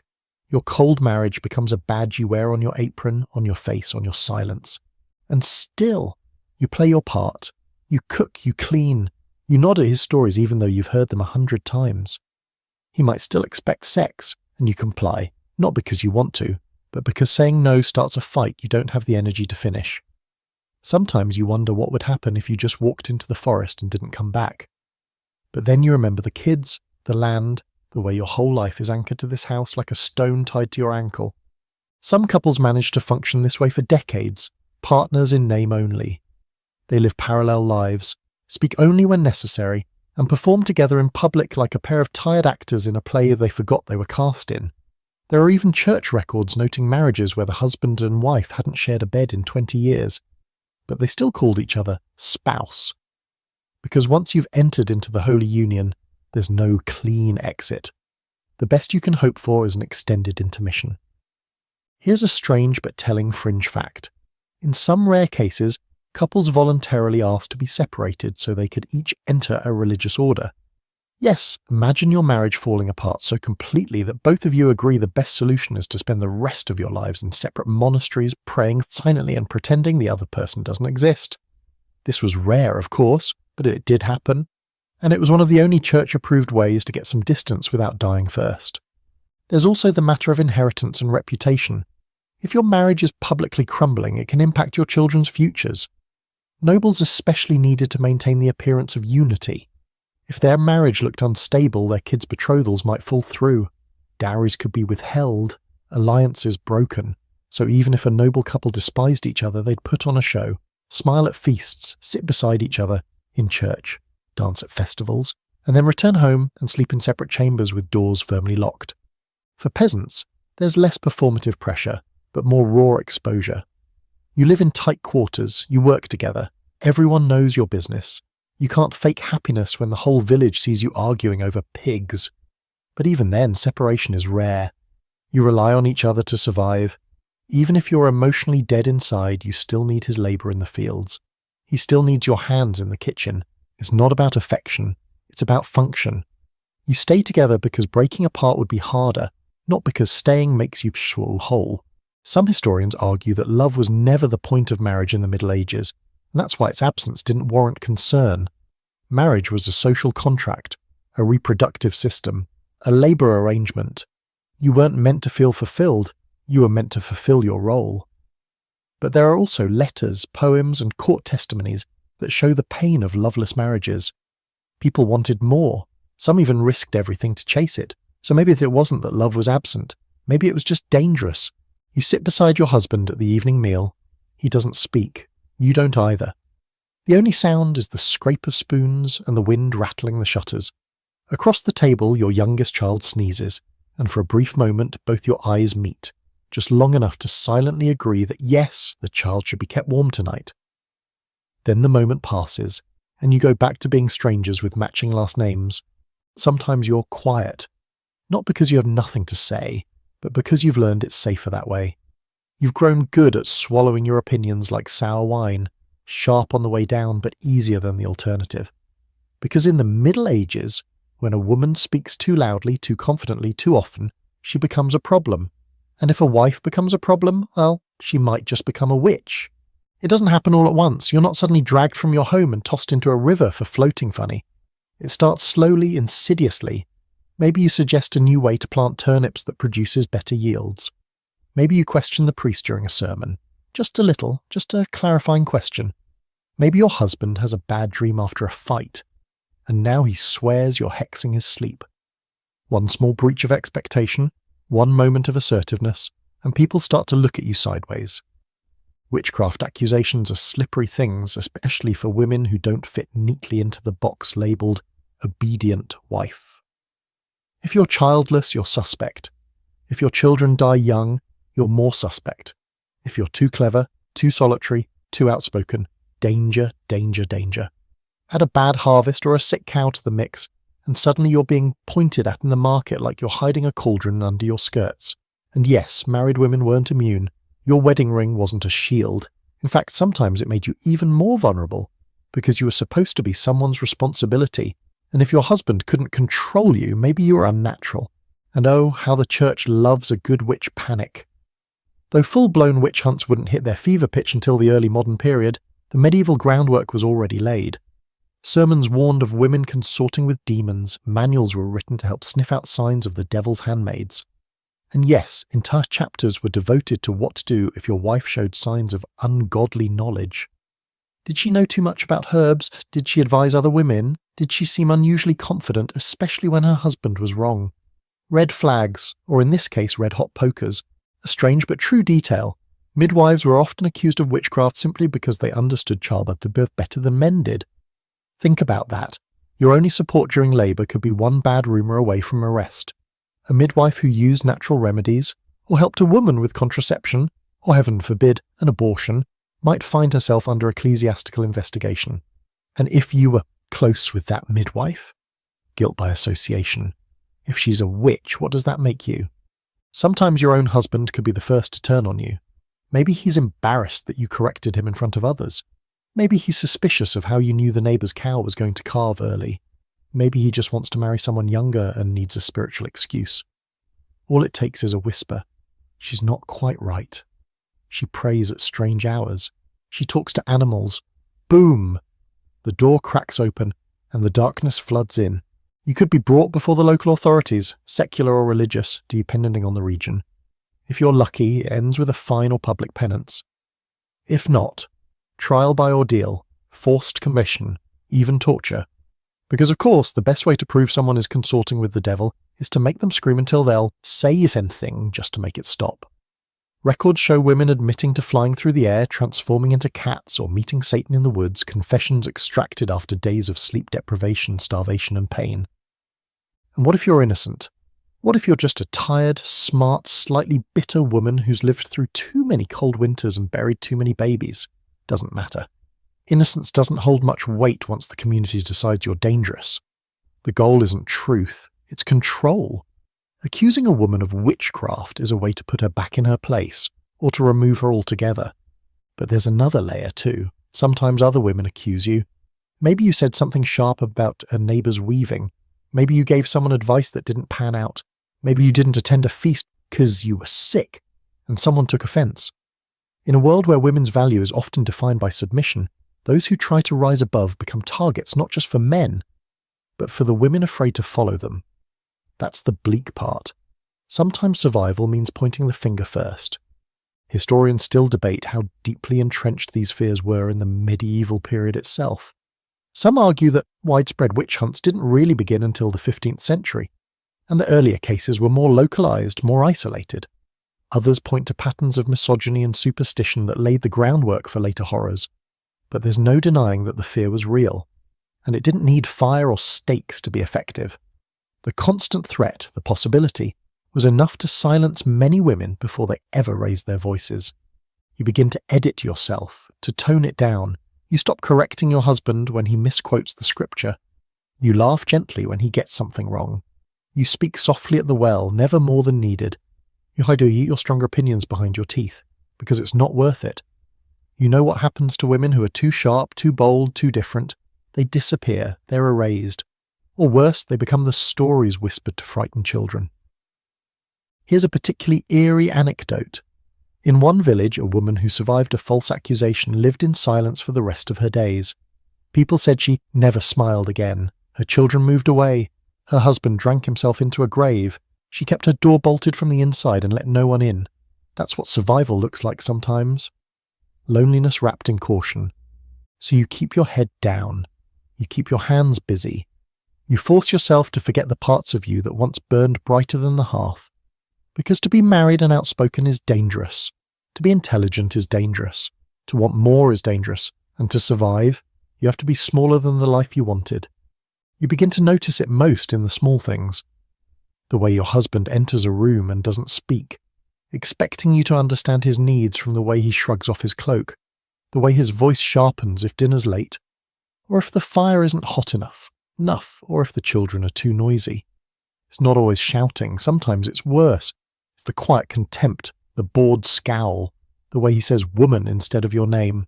Marriage in the Middle Ages doesn't just hand him authority, it hands him dominion. He is not just your husband, he is your lord, and not just in title. The legal framework surrounding marriage is clear. The husband is the head of the household and the wife is subject to him.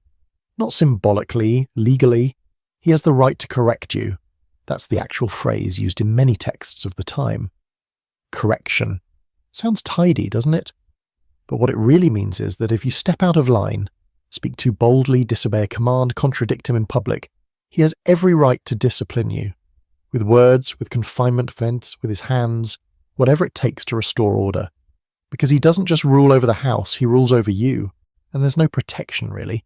Not from the church, not from the courts, and certainly not from the neighbours who will say, well, she must have done something to deserve it.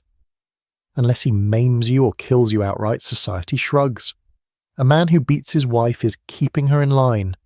A woman who complains is asking for more. There are local laws in some regions that limit the size of the stick a man can use to beat his wife. Yes, seriously. That's the system's idea of mercy. Not, don't hurt her, just don't use a log. You start to move differently.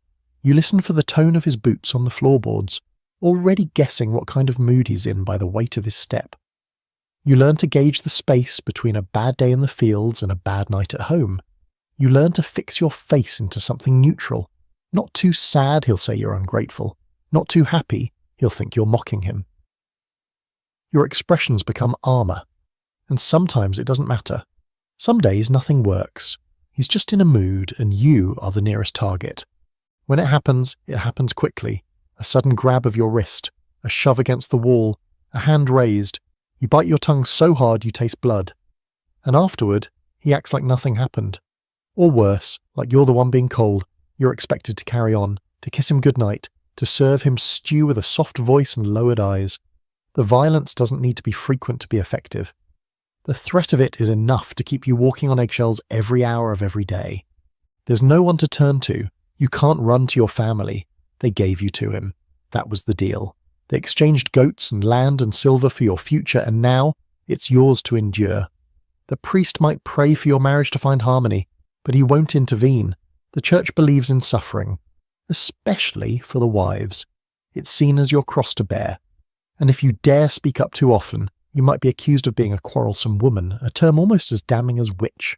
A woman who doesn't know her place is seen as dangerous. Better to stay quiet. Children notice, of course. They always do. They flinch when the door opens. They learn to scurry out of sight when his voice drops to that low, dangerous rumble. Sometimes they ask why Papa's angry. You tell them he's tired, or worried, or that it's your fault, that you forgot something important. You lie, not because you believe it, but because it's safer for them to blame you than to understand the truth. That this house they live in, this marriage they were born into, is not a sanctuary, it's a powder keg. And still, the world tells you that this is normal, expected, even good. A husband who keeps order is praised. A wife who holds her tongue is saintly. There's even a genre of literature that delights in taming difficult wives, plays and poems and tales that end with the woman broken, obedient, finally pleasing. They're supposed to be funny, cautionary, as if the transformation of a human soul into a vessel of submission is something to laugh at over ale. Here's a chilling fringe fact. Some towns had actual branks, iron cages shaped to fit over a woman's head, with a metal tongue depressor designed to cut or hold the tongue if she spoke. They were used on women deemed too loud, too argumentative. Public humiliation as punishment for having a voice, not just for witches or criminals, but for wives who talked back. It was legal, it was accepted, it was medieval marital discipline. Now it's true, not every marriage was violent, not every husband saw himself as a lord and judge. There are letters that show kindness, partnerships that survive decades with mutual respect. But those are the exceptions, the stories passed down because they stand out. The rule, the structure, was built for domination. And domination doesn't require rage. Sometimes it hides in quiet expectations, in the fact that you have to ask for permission to visit your sister, or that your husband controls the money, or that he gets praised for helping with the children while you raise them entirely alone. And even if the violence is absent, the power imbalance remains. You don't have legal ownership of anything. Not the house, not the land, not even your own children. They belong to your husband. If you die, your dowry might go back to your father's family. If he dies, everything goes to his male relatives. Your life is tethered to him, legally, spiritually, and socially. You're not an equal. You're not a partner. You're an extension. One night, as you sit at the hearth stitching a tear in his shirt, you hear laughter from outside. Two girls walking home, their feet slapping on the dirt road, their giggles bright and unbroken. You remember being one of them, before all of this, before the vows and the bruises and the endless days that taste like ash. You pause, needle in hand, and wonder what would have happened if you'd run, just once, before the first correction, before the first silence. But it's too late for that now. Time passes, and with it comes a new weight pressing down on your chest. Expectation. Not the usual pressure to serve or stay quiet. You've learned to carry that like a second skin, but something deeper, more biological. Your entire worth in this marriage, in your household, and in the eyes of your community has narrowed down to one cold, measured question. Can you produce an heir? Not just a child, not just any child, a son? The importance of bloodlines in the Middle Ages is impossible to exaggerate. Land, titles, social status, even your ability to keep living in your current home, all of it rests on inheritance. An inheritance only works if someone's there to receive it, specifically someone male. It doesn't matter if you're young and healthy, if you run the household with tireless efficiency, or if you're beloved by every neighbour from here to the river. If you don't give your husband a son, you're seen as incomplete, a failed investment, a cracked pot that was meant to carry on the family name but came up empty. The first few births are hopeful. People bring you soup, mutter blessings, drop by with advice you didn't ask for. You smile when you can, you pray hard and it. The baby comes, and it's a girl. You're thrilled, quietly, but your husband's face darkens just for a moment. He masks it well. He tells you she's beautiful, and maybe he means it. But later, he doesn't talk about her name with the same excitement he did when discussing boys. He doesn't brag about her to the men at the tavern. He doesn't even hold her much. You notice. Then comes the second child. Another girl. This time you see it in his body language. He walks slower on the way home. He barely looks at you during the feast. His family says nothing, but their brief glances speak loud enough. His mother mutters something about her own 3 boys and how her womb never failed. You force a laugh. Later that night, alone in bed, you cry so quietly even you can barely hear it. Each subsequent pregnancy becomes a countdown. Each belly swell is less celebrated, more scrutinized. Neighbors smile with forced warmth. Your husband prays harder. You're told to eat this herb, drink that potion, sleep on your right side, avoid fish. It's all nonsense and everyone knows it, but it gives people something to cling to. Meanwhile, the pressure coils tighter around your lungs. You're not just a woman, you're a legacy machine, and the gears are grinding. And if you do finally have a boy, the relief is enormous, but temporary. Because now he has to live. And infant mortality doesn't care about your desperation. Fevers, infections, famine, accidents. There's no shortage of ways to bury a baby. You barely sleep during those early months. Every sneeze sounds like a death knell. Every cough is a curse. You keep vigil over the cradle like a knight standing guard at a cursed gate. When a son survives, you're briefly celebrated. Your husband slaps you on the back like you just won a harvest contest. People bring gifts. The priest makes a remark during Mass. Your name lingers in people's mouths a little longer, but it's still conditional, because now they expect more. A spare heir, just in case. And after that, maybe a daughter or two to marry off and build alliances. Your body is never yours. Even when you succeed, you're just bought more time before the next demand. And heaven help you if something goes wrong. A miscarriage becomes a tragedy whispered behind your back. A stillbirth is a spiritual crisis. If it happens more than once, people begin to wonder if you're cursed, or worse, if you've angered a girl. One woman in Normandy lost 3 infants in a row and was forced to sleep outside for a month wrapped into rough cloth, while the village cleansed her presence. You are not seen as a grieving mother, you are a failed vessel. The burden of fertility doesn't just weigh on the soul, it affects your marriage too. Your husband grows colder with each unsuccessful attempt. He may accuse you outright. Or worse, he may quietly stop visiting your bed, a silent sentence of exile. Sometimes, if he's truly convinced it's you and not him, he'll take a mistress, a young servant girl, a widow down the lane, and while he'll face some scolding from the priest if he's caught, the social judgment is far lighter than it would be for you. A man seeking a fertile womb is just being practical. A woman doing the same would be stoned. There's even an unsettling custom among nobles. If a wife repeatedly fails to produce a male heir, her husband might petition the church for an annulment. Not a divorce, an annulment, as in, this marriage was never valid in the first place. The marriage is erased like chalk on a slate, and the son of the woman is cast aside. Her children, if any, might lose their inheritance. She herself is lucky to avoid being sent to a convent. One especially twisted example. A noblewoman gave birth to 4 daughters and no sons. Her husband, furious and humiliated, took another woman as his true wife, declared the first invalid, and then locked her in a tower on the estate just high enough to hear the children playing below but never touch them. There are no records of what happened to her after that. Just a note in a family ledger. The first lady passed quietly like a secret or a shame. And yet, there's a sliver of rebellion in some women. They find strength in their daughters, raise them with steel in their spines. They make jokes behind closed doors, snorting at the absurdity of a world that measures their worth by the weight of a baby's genitals. Some sneak off to old herbalists who whisper of plants that prevent pregnancy. Risky? Yes, but it gives them something rare and priceless, control, just a taste. Historians still argue about how much power women had over their reproductive lives in this period. Some insist they were entirely helpless, while others point to traditions of female healers, midwives, and secret herbal knowledge passed down through generations. There's truth on both sides, but one thing is certain. The pressure to produce a male heir could warp an entire life, even a marriage that once had hope. You hold your newest child in your arms. Her cheeks are plump. Her fingers curl tightly around yours. Your heart swells with love, but also fear. Will this be enough? Will she be enough? You already know the answer, but you let yourself pretend, just for tonight, that the answer might be yes. You don't notice the sickness at first.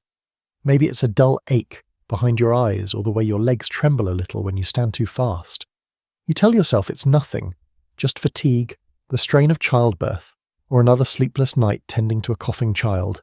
You don't stop working. You don't mention it to anyone. Who has time to be sick when the stew still needs stirring, the baby's crying, and your husband expects his tunic patched before dusk? But soon, the village whispers, there's a boy who hasn't come home, a woman who collapsed near the well, and then it's undeniable. The sickness is here. Again. Whether it's a fever, a rash, or something worse, disease rolls through your community like a storm with no mercy.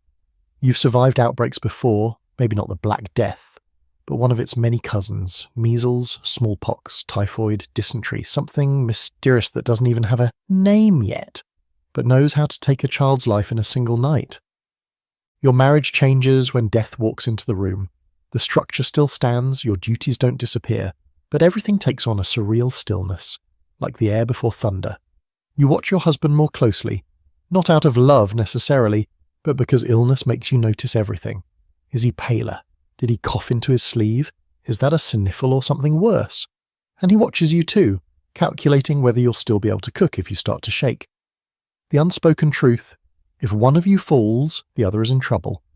Marriage becomes less about companionship, more about triage. If you're a woman, your burden doubles. You nurse the sick no matter who it is, husband, children, in-laws, neighbours. You soak cloth in cool water and press it to foreheads. You coax broth into cracked lips. You pray constantly. There's no medicine, not really, just superstition and herbs. And when those fail, you call the priest. Not for healing, just for last rites. And if you fall ill first, well, that's another story. Your husband might help at first if he's decent. He might spoon you porridge with the enthusiasm of someone watching their cart wheel roll off a cliff. But if your illness drags on, if it becomes inconvenient, you'll be left to fade in bed while the household continues without you. You'll hear the baby crying in another room, your name shouted from the doorway, the chores you once managed being done badly or not at all. That helplessness cuts deeper than the fever. When death becomes more likely than recovery, the atmosphere shifts again. People start treating you like a shadow. They speak softer around you, or not at all. Someone brings a candle. A priest mutters a blessing. You start thinking in terms of who will raise your children if you go. You try not to think of your husband marrying someone younger, someone healthy, someone who might undo everything you built.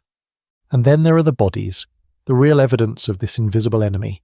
They're taken away quickly, not because it's respectful, but because no one wants to be next. A cart passes by your window stacked with linen-wrapped bundles that used to be neighbours. A bell rings in the chapel. The gravedigger drinks heavily these days. You would too if every swing of your shovel meant another shallow, hurried goodbye.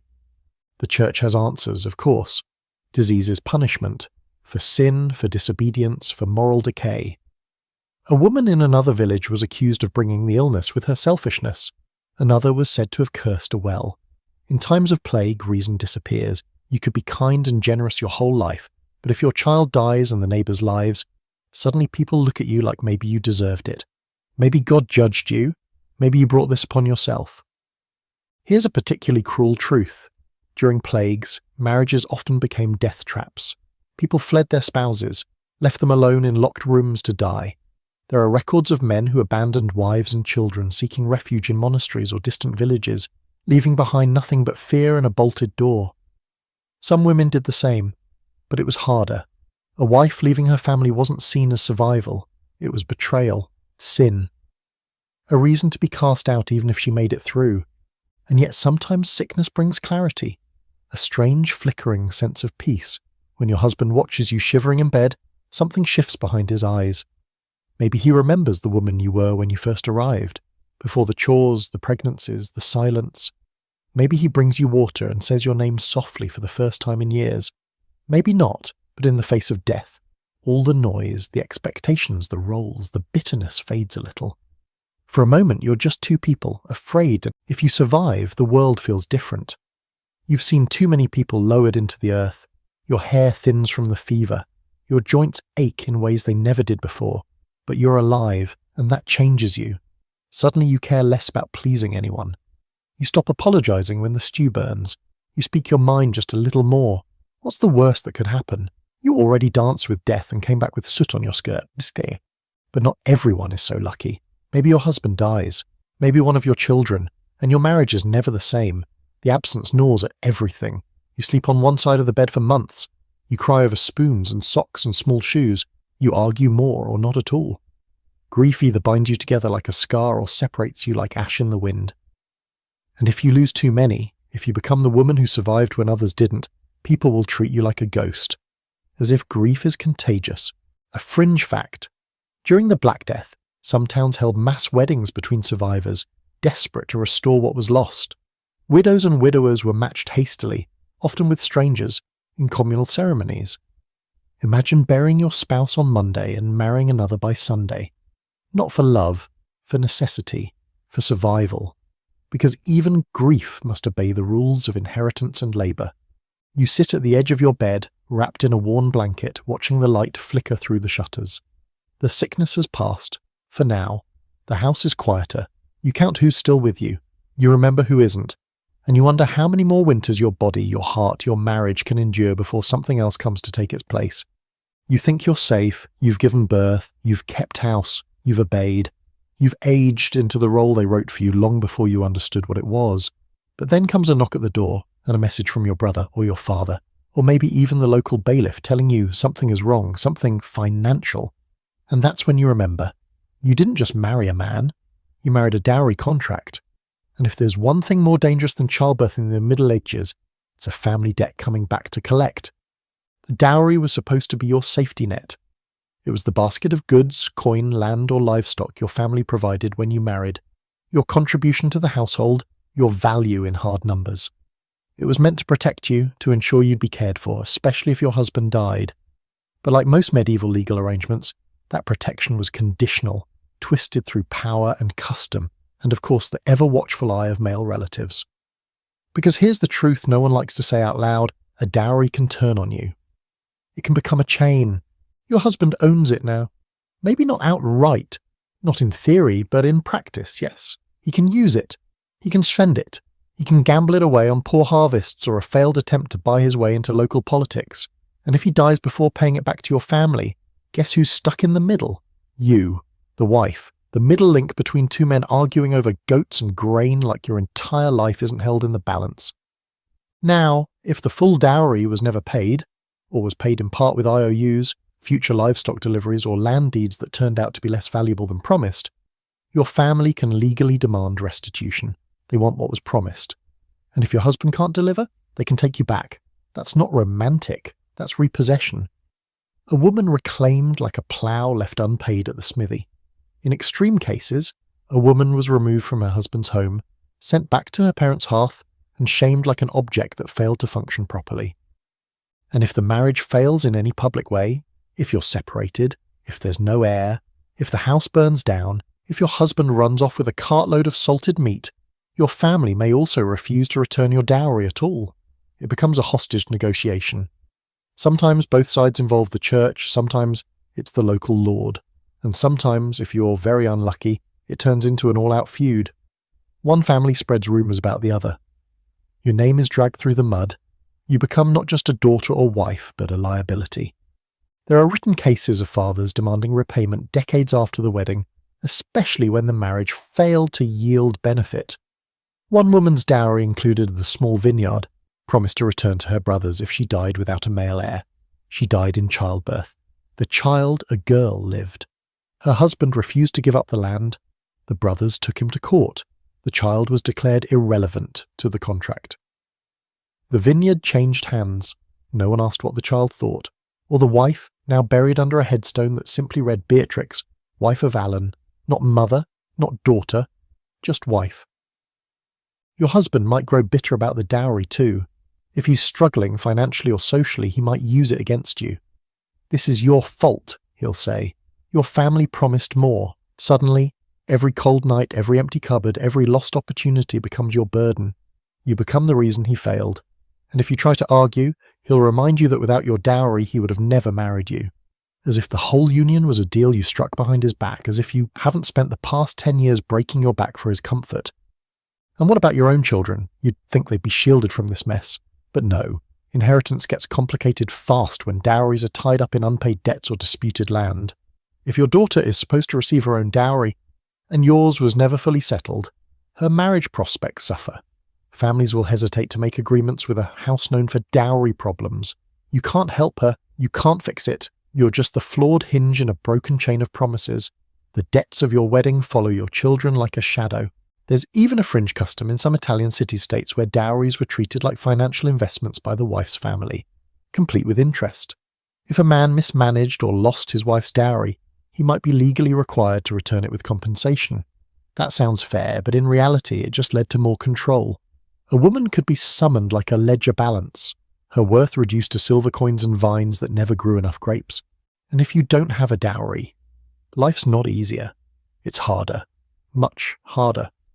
Women without dowries were often passed over for marriage, left to become servants, nuns, or occasional concubines in wealthier homes. Marriage without a dowry is rare, and usually comes with a steep price, marrying a widower 3 times your age, or a man with debts so large he sees you as one more gamble to break even. You enter the marriage already at a disadvantage, and you'll never stop paying for it. There's scholarly debate around whether dowries truly empowered women if they gave them leverage, independence, a kind of economic identity, or whether they were just another form of transactional control. Some argue that a large dowry gave women social weight, especially widows managing estates. Others say that value only lasted as long as their usefulness did. After all, a powerful dowry doesn't protect you from childbirth, from plague, or from a husband who sees you as a bad bet gone sour. So here you are, sitting at the table with your hands folded tightly, listening to your husband argue with your brother over how many sacks of barley were owed in the 5th year of marriage. You feel invisible, like a ledger in human form. You remember your wedding day, how the priest said this was a union of souls, but no one's talking about souls now, just land and labour and livestock that may or may not have been delivered. You glance at your daughter playing on the floor and wonder if this will be her fate too. It's early, and already your breath clouds the air as you step outside. The sun barely touches the thatch roofs, but you're up, as always, before it. Today's not a market day, not a feast, not anything special, but you're still moving like it is, because your life isn't just tethered to your husband or your household, it's also tied to the land. Feudal obligations don't pause because you're tired. In the Middle Ages, your marriage isn't just about domestic duty, it's about your place in the feudal web, a system so layered and convoluted that even the chickens seem confused. You married into this structure, whether you understood it at the altar or not. Your husband's obligations to his lord are now your obligations. If he owes labour, so do you, whether directly or indirectly. If your family holds land, there are taxes, tithes, and expected services that weave through your days like a second job you can't quit. You're not a peasant, not exactly, but you're not free either. Your time is borrowed from someone richer, more powerful, and more distant than you'll ever get to be, and you feel that every time you touch a hoe, hand over grain, or hear hoofbeats near the manor. If you're married to a smallholder or a serf, the lord owns the land, and your family merely uses it, pays for it in work or product. That means when your husband is summoned to dig ditches, repair a bridge, or join a hunting party for the local baron's entertainment, you pick up the slack. You harvest alone, you gather wood alone, you carry the burden while he does his time for a man you'll probably never speak to. If your husband shirks those duties, the whole family pays, sometimes literally, sometimes with livestock, sometimes with eviction. And if you're noble, it doesn't get easier. Your husband holds land from someone even higher on the food chain, and those obligations are grander. Knights owed for military service, hosting royal messengers, sending supplies during a campaign. You don't do the labour yourself, but you manage the mess when the accounts come due. You oversee the stores, you scold the steward. You redirect the panic inward, arranging a feast while knowing the flour is running low and the cook is half drunk on cider. Your husband rides off with his men, proudly fulfilling his duty, while you try to keep the manor from collapsing under bad math and worse tempers. And God help you during war. If your husband is called to serve in the king's levy, he goes. No questions. That leaves you, again, managing alone. And it's not like he's paid much or at all. War is often a prestige obligation, not a profitable one. If he dies in battle or is taken prisoner and ransomed, you may have to raise that ransom. Nobles sell off land for this, peasants beg, gut women end up indentured or turn to begging themselves. The land doesn't care that you're grieving, it still expects rent. You begin to see the pattern. Your marriage isn't just a personal connection, it's a business contract with the land itself, one with terms and expectations that reach beyond you. Every harvest, every tax, every failed crop pulls at your home, and it doesn't take much to collapse everything. One dry summer, one infestation, One greedy lord who decides your husband's time is worth more than his own dignity. Suddenly you're behind on your dues, and when the bailiff comes knocking, he doesn't ask for explanations, he asks for payment. Here's a bleak little historical detail. In some regions, if a married couple failed to pay their labour tax, the wife could be punished directly. She could be made to carry stones for church construction or clean waste from public streets, not the husband, her. Because the household was one unit, and that unit's debts were collected through the most available body. You, covered in mud, paying your husband's debt while he's drinking in a neighbouring village. It happened. But maybe you're not poor. Maybe you've managed to keep up. Still, your marriage is shaped by the rhythms of obligation. If your husband is granted new land by the local lord, it means celebration, but also expectation. You suddenly owe more in gifts, more in tribute, more in harvest. Your husband might be proud you see only more laundry, more children to keep in line, more labourers to feed. The more you succeed, the more the system tightens its grip. Some women find loopholes, widows especially. When a husband dies, the land he held may pass temporarily to his wife, until a male heir comes of age. It's a window of independence, narrow but real. Some widows run estates better than their husbands ever did.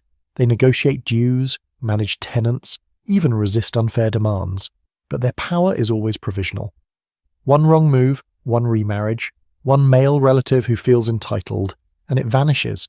And if you're married to a merchant or a tradesman, you escape the land, but not the system. Guilds control your fate instead of lords. Your husband owes dues and participation. You're expected to support his work, sell goods, keep the books, even take over the stall if he's away. But again, none of this earns you a title. You're not merchant, you're merchant's wife. You do the labour, but his name is on the ledger. There's a scholarly argument about whether women resented these roles or found meaning in them.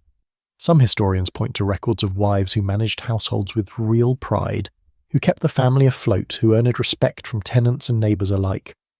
Others argue that this power was still deeply constrained, more about duty than choice. But in either case, the feudal structure shaped the marriage itself. It wasn't just background noise, it was the stage, the script, and the audience. You wipe your hands on your apron as your husband returns from the manor, face flushed, saying the Lord has demanded more grain this season. You nod. You don't scream, though your stomach twists. You go to the storeroom, take stock, and start calculating. Because that's what you do. That's what you have to do. You're married not just to a man, but to a system that sees your marriage as a cog in its great wooden machine. And whether the land is fair or not, it still has to be fed. Not all marriages look the same. You learn this slowly over years by watching others, overhearing gossip at the well, catching the tone of a heated argument drifting from an open window, listening to the way someone says their spouse's name like it's a burden they've carried for far too long. The shape of marriage changes depending on who you are. Where you fall on the social ladder defines how high you can raise your voice, how many meals you cook each day, whether you sleep in linen or straw, and in many cases, whether you survive at all.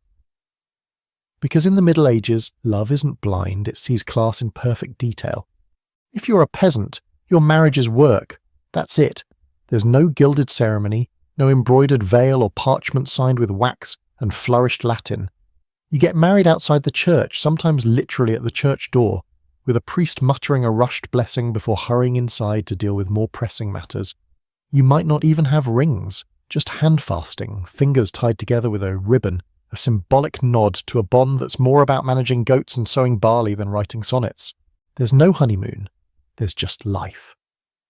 You wake up the next morning in a room that smells of smoke and damp wool, with a thatched roof that leaks when it rains and a floor that's more mud than wood. Your bed is a pile of straw shared with children, a dog, maybe a chicken or two. You and your spouse begin each day in tandem without ceremony. He in the fields, you at the hearth, both of you trying not to freeze or starve or die of infected blisters. There is no romance in this routine, but there might be a strange kind of affection, forged in fatigue and mutual struggle. You may talk, laugh, bicker, or sit in silence. He might be kind, he might not. You're bound together because that's what survival demands. And if he dies, you remarry quickly, sooner than you'd like, because you have to, not for love, for the plough, for the grain harvest, for the children. Peasant marriages are built on necessity, and that necessity does not wait for grief to finish its work. But if you're noble, your marriage is a performance, an event, a moment of political maneuvering so dense you'd think it was orchestrated by a team of chess players with ancestral grudges. Your union is arranged years in advance, not just for land or dowries, but for influence. You're expected to represent a merger of power, not a household of warmth. You wear velvet and brocade, but the fabric chafes. The food is richer, but the stakes are higher. Your husband has a title, you perhaps gain one. But the title doesn't mean safety, it means surveillance. You live in a draughty hall or a stone manor where the walls are thick, but secrets echo anyway. You sit at long tables with men discussing battle strategies or estate debts. Your children are raised by wet nurses and tutors. Your husband's often gone, on campaign, at court, hunting, or seeking favour from someone more powerful than himself. You might see him once a week, or once a month, or only when it's time to try for another heir. And when he does return, you must smile, even if he smells like a brothel, even if he brings bad news about your father's estate, even if he lost money gambling in town and expects you to find a solution by pawning the silver cups your mother gave you. Your role is to maintain appearances. Even if the marriage is dying under the weight of its own silence, the world must believe it's alive and well. Yet noble women have a strange kind of power, limited, yes, but real. You can manage estates while your husband is away. You can form alliances, write letters, even influence your children's marriages. If you're clever, and many are, you can build a quiet empire behind the walls of your manor. But it's a tightrope walk. Step out of line and you'll be accused of meddling, of being unladylike, of witchcraft. Your titles don't protect you if you overstep. They only make your fall more public.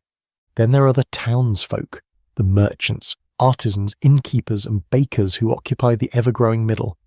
Their marriages look different again, less beholden to land or labour, but equally shaped by economic tension. You might marry for love, or close to it, but you still marry with a plan, to expand a business, to combine market stalls, to ensure your children can inherit the shop rather than starve in the alley.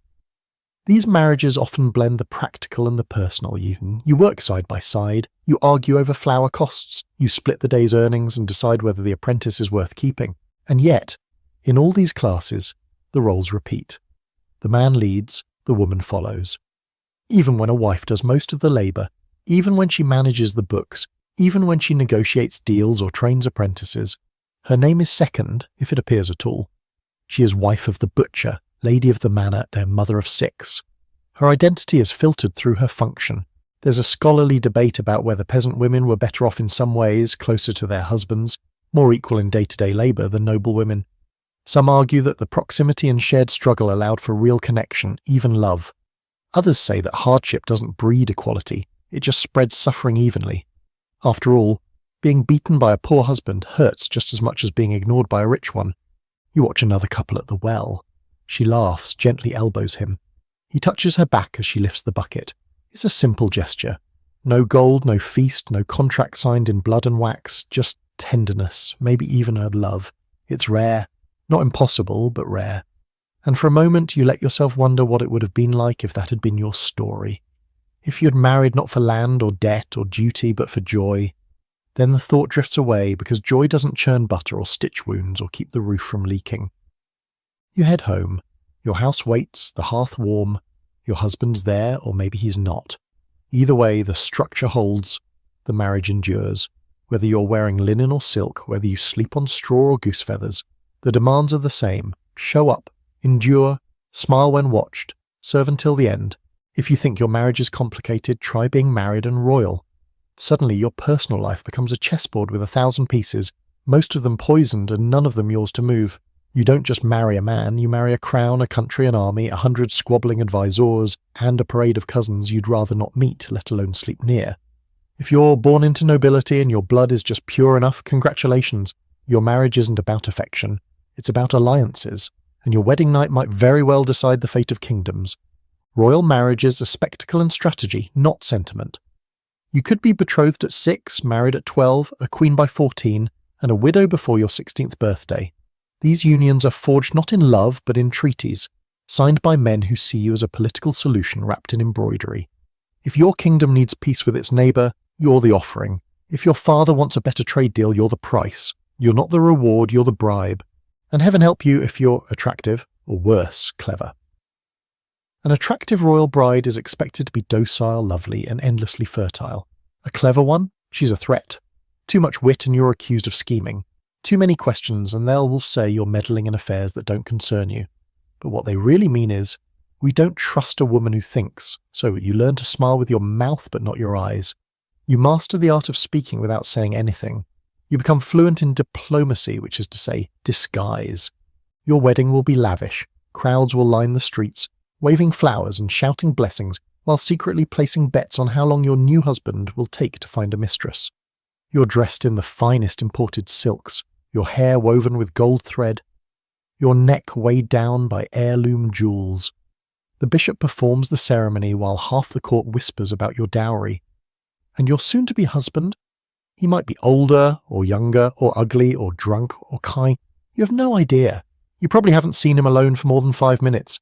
But none of that matters. He's yours now. Or rather, you're his. Afterward comes the grand feast, where you pretend to eat while praying no one notices your hand shaking. Then the procession to the bedchamber. And yes, sometimes there are witnesses, even among royals. In fact, especially among royals. There are records of kings and queens being encouraged to consummate their marriage immediately after the ceremony, while noblemen stood outside the room listening. In some cases, they inspected the sheets the next morning looking for proof of virginity and fertility. If that sounds invasive, it is, but it was considered crucial evidence for future inheritance claims. Because what's a royal marriage without children? Useless. A failed alliance. A political embarrassment. The pressure to produce an heir is suffocating, and not just an heir, a male heir. Your first pregnancy is a public affair. People offer you charms, prayers, even poems begging you to give the king a son. Your body becomes a national project.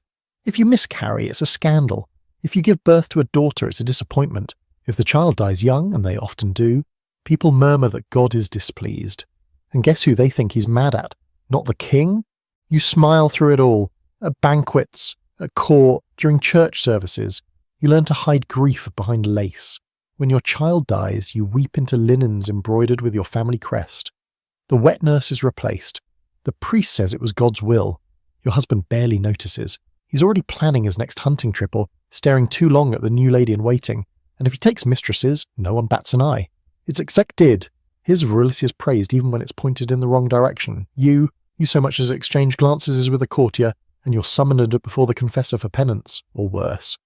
Still, some royal women play the game brilliantly. They use their position to influence policy, sway advisors, and make deals behind the scenes. Eleanor of Aquitaine, for example, ruled as both Queen of France and Queen of England, and was known to outwit kings and command armies. But for every Eleanor, there are 10 others who vanish, sick, silenced, or strategically forgotten. Many royal wives are sent to distant castles for their health, or tucked away in convents when their usefulness ends. Marriage is power, but power for a woman is always borrowed, and always at risk of being revoked. Here's a particularly grim fringe fact. Some royal marriages were never consummated due to age differences or health issues, but were still politically valid. In one case, a French princess married at age 7 was widowed before she turned 10. Her husband died before the marriage was ever physical, yet she was still considered used, and thus less desirable for future unions.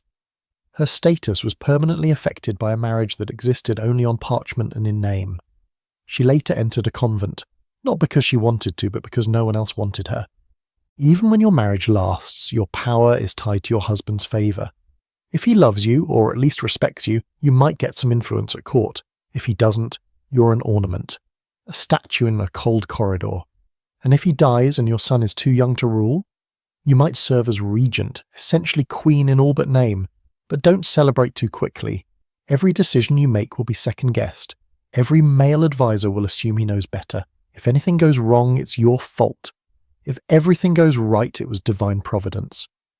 Historians debate whether royal women were pawns or players. The truth is, they were both. Some leaned into the system and found power in its shadows. Others were chewed up by it, married off, forgotten, locked away when their uterus no longer held political value. The crown is heavy, and when you're a royal wife, you're expected to wear it with grace, even when it's crushing your spine. You walk through the castle gardens, hand resting on your belly, counting the days until the next birth. You know the midwife will tell the court whether the baby has the right number of parts. You know the courtiers will toast your success or whisper curses behind fans if you fail. You smile at the guards, nod to the chaplain, and try not to scream, because being royal doesn't mean you're free. It just means that your cage has better drapes.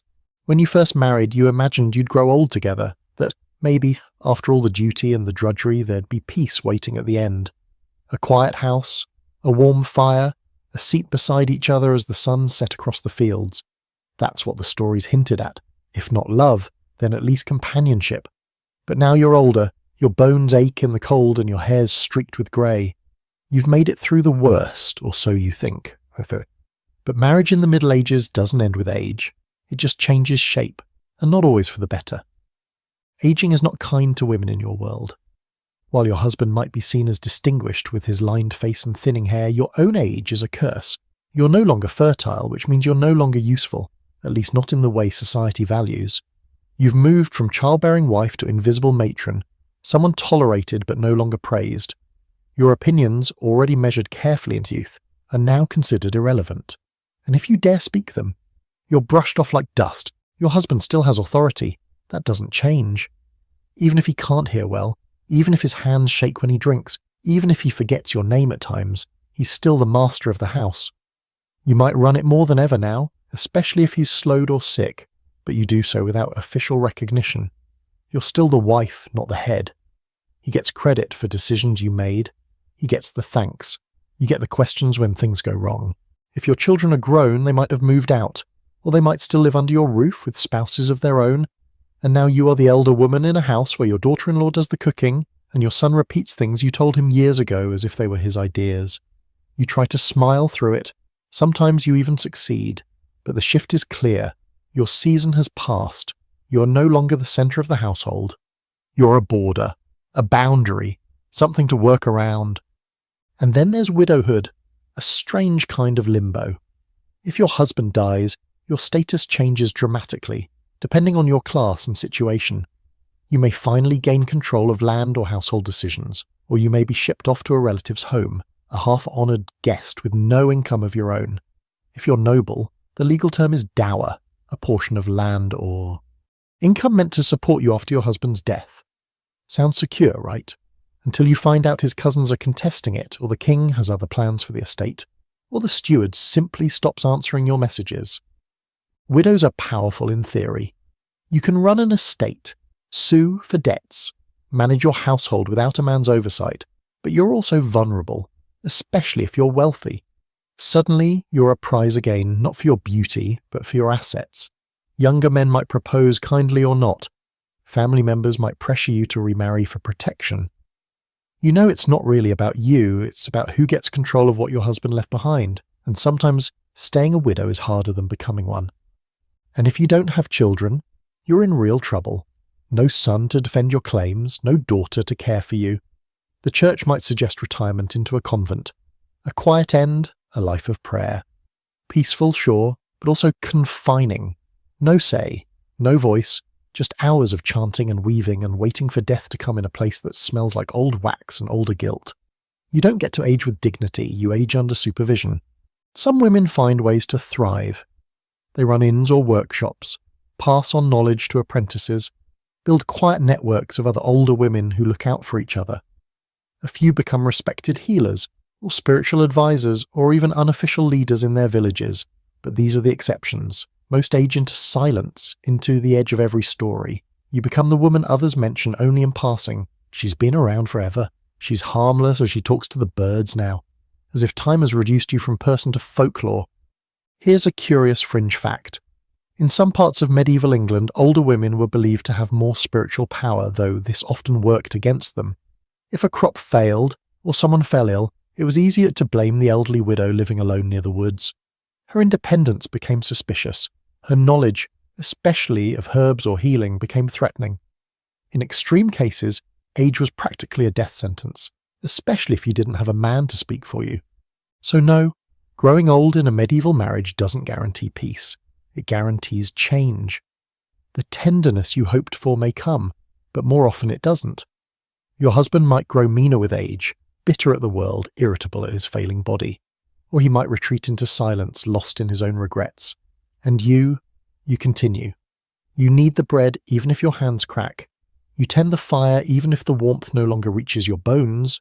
You endure. Some scholars argue that older medieval couples grew closer in time, having survived life's worst storms together, that maybe they found affection in the rhythm of shared survival. But just as many accounts suggest that age simply turned marriage into a quieter kind of prison, less physical, more emotional. There are stories of old men who locked their wives in rooms to prevent imagined infidelity, or of widows who slept beside their dead husbands for days, unsure what to do next. You sit on your stool by the fire listening to the wind press against the shutters.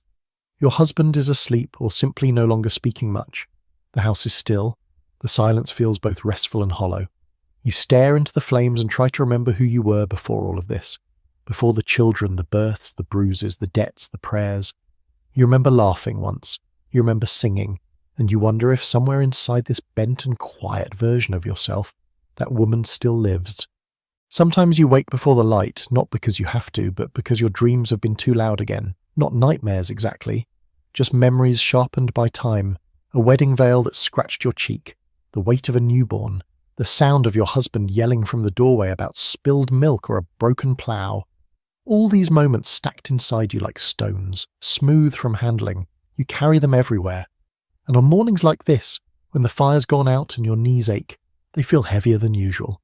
You dress slowly now. Your fingers aren't what they used to be. Laces and knots take longer, and sometimes you don't bother tightening your bodice at all. Who's going to notice? Your children are grown. The neighbours you used to gossip with have died or moved. Your husband, if he's still alive, mostly keeps to himself. And the house is quiet in the way old places are quiet. Not some stinken exactly, but filled with breathing wood and shifting rafters. A place with too many echoes and not enough voices. Marriage at this stage is less about partnership and more about proximity. You exist beside someone, not with them. If you speak, it's out of habit. If he responds, it's out of necessity. You know the routes he walks, the way he snores, the grumbles he makes when getting out of bed. But you no longer ask about his thoughts. You stopped doing that years ago after too many shrugged answers and dismissive grunts. Now, when something matters to you, you keep it inside, rolling it around in your mind like a marble you don't want to lose. It's strange the way aging erodes both conflict and connection. You no longer fight like you used to. There's no energy for that. But the peace that follows isn't warm, it's just quiet, indifferent. You go about your tasks and he goes about his, and you pass each other like ghosts in the same room. Sometimes you miss the arguments. At least they meant someone still cared enough to shout. Still, habits cling to you like ivy. You fold his clothes. You slice his bread just the way he likes it, even if he no longer notices. You patch the holes in his socks and pretend you don't hear him mutter, when he loses one anyway. It's not love exactly, but it's something, a rhythm maybe, a commitment so deeply ingrained it moves your hands before your mind even catches up. But on certain days, the old bitterness resurfaces. When he says something thoughtless, like, should have married a woman who knew how to raise boys, and you feel the same raw sting you felt 30 years ago. You want to shout that you did raise boys, and girls, and they all survived, didn't they? That you bled and wept and stitched and buried and prayed more than he ever did.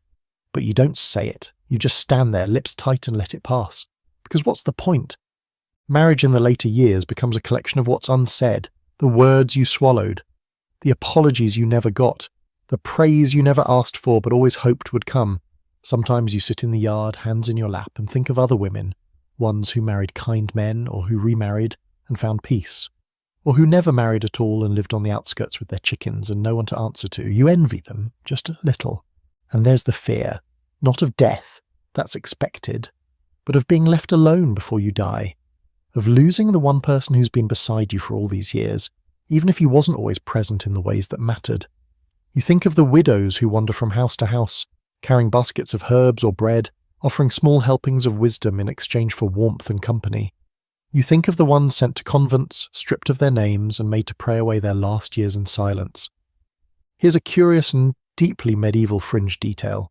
Some women in their later years would take informal vows of chastity to avoid remarriage after widowhood.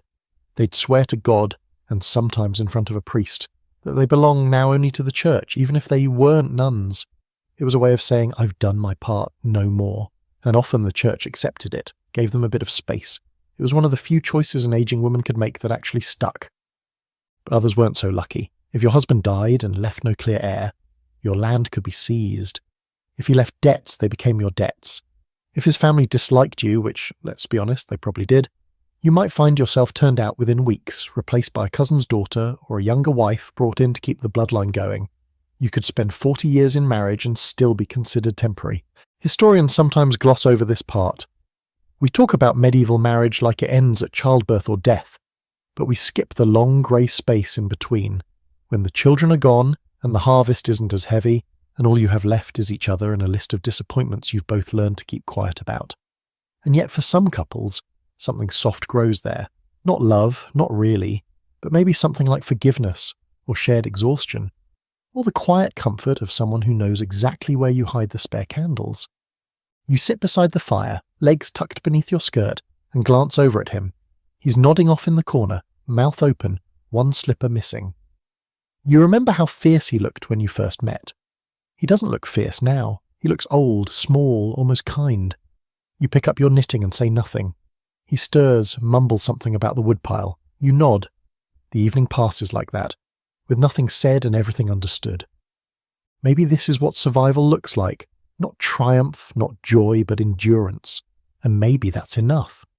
You don't remember the last time you said your husband's name out loud, not the way you did in the early days, with curiosity or softness. Now it's just he, or your father, or that man. You've lived more years with him than without. You know the shape of his cough, the rhythm of his complaints, the exact number of steps it takes him to reach the door when someone knocks. But despite all that familiarity, the closeness you once imagined never came. You share space, not intimacy. The house is small, the history vast, and the silence between you echoes more than it ever used to. You sometimes catch yourself talking to yourself more than him, out loud, without shame, narrating chores, reminding the air of what you need to do next. When you were young, that would have been madness. Now it's just company, because conversation in a long marriage often erodes into utility. The fire's gone out. We need more salt. I'm going to market. You used to joke. You used to argue. Now it's mostly lists and timing. And when words come at all, they're measured out like flour, sparingly and without emotion. What nobody tells you is that some marriages just keep going out of habit, like a spinning wheel that no one bothered to stop, and you don't stop it either, because stopping means facing into a life outside the rhythm you've learned to endure. It's not good, not really, but it's known. It's safer than the unknown, and safer still than being a widow with no coin and no land and no man to speak for you. Still, you wonder what your life could have been. That question creeps in when the work is done and the light slants low through the windows. You think about the other paths you didn't take, the boy who smiled at you once before the matchmaker sent him away, the thought of saying no when the priest asked you to vow obedience, the day you almost ran, or maybe just walked, but you didn't. And so here you are. You know women who left. Not many, but a few. One fled to the convent, another vanished into the next village and took up weaving under a different name. They weren't always caught, but they were always talked about, labelled wild, wicked, unruly. You used to pity them. Now you envy their courage, even if it came wrapped in desperation. And there's always the church watching, always the eyes of saints carved in wood and stone, always the whisper of confession in the background. You were taught that marriage was sacred, unbreakable, that your suffering had purpose, that patience was a virtue and obedience a grace. And maybe you believed it once, or maybe you just didn't know how not to believe it. Now, older and heavier in the joints, you look at the cross above your hearth and feel nothing but a strange mix of exhaustion and resignation. Is this what they meant by salvation? If there's a blessing in old age, it's that people stop expecting you to pretend. A younger wife is judged for her tone, her posture, her outbursts. You can speak bluntly now. People call it wisdom, though mostly it's just a tired refusal to care what anyone thinks. When you say your marriage wasn't kind, they nod. They say, it was different then, as though time excuses everything. But you still feel the bruises, if not on your skin, then in your bones. Here's a real, slightly absurd detail. In some medieval villages, older women who lived long enough were sometimes consulted as informal judges in local disputes. Not because they were seen as wise necessarily, but because they'd seen enough life to know better. That's how one record described a widow who settled a boundary quarrel between two farmers. She had no illusions left. That's what made her qualified. Not education, not training, just survival. And you've survived. That has to count for something. You raised children who didn't starve. You kept a household that didn't collapse. You lived through plague and hunger and marriage without ever truly vanishing inside it. That's no small feat. Most people don't see it. But you know. Your husband coughs again from the other room. It's wetter than usual. He's been slower lately, his skin turning that thin, almost translucent colour that comes before the end. You've been watching the signs, noticing how he eats less, speaks less, sleeps more. You don't feel dread exactly, just inevitability. You've already grieved parts of him over and over again. His kindness, his youth, his strength, his attention. This will be the last piece, the quietest one. Sometimes you imagine what life will look like when he's gone. You try not to, but you do. Will you keep the house? Will your son insist you come and live with him and his loud wife? Will the priest suggest the convent again? You wonder how many more winters you'll last on your own, and whether solitude is more terrifying than continuing to share a bed with a man whose presence is mostly noise and shadow. There's a school of thought that says every life, no matter how ordinary, contains a hidden grace, that suffering polishes the soul like wind-shaping stone,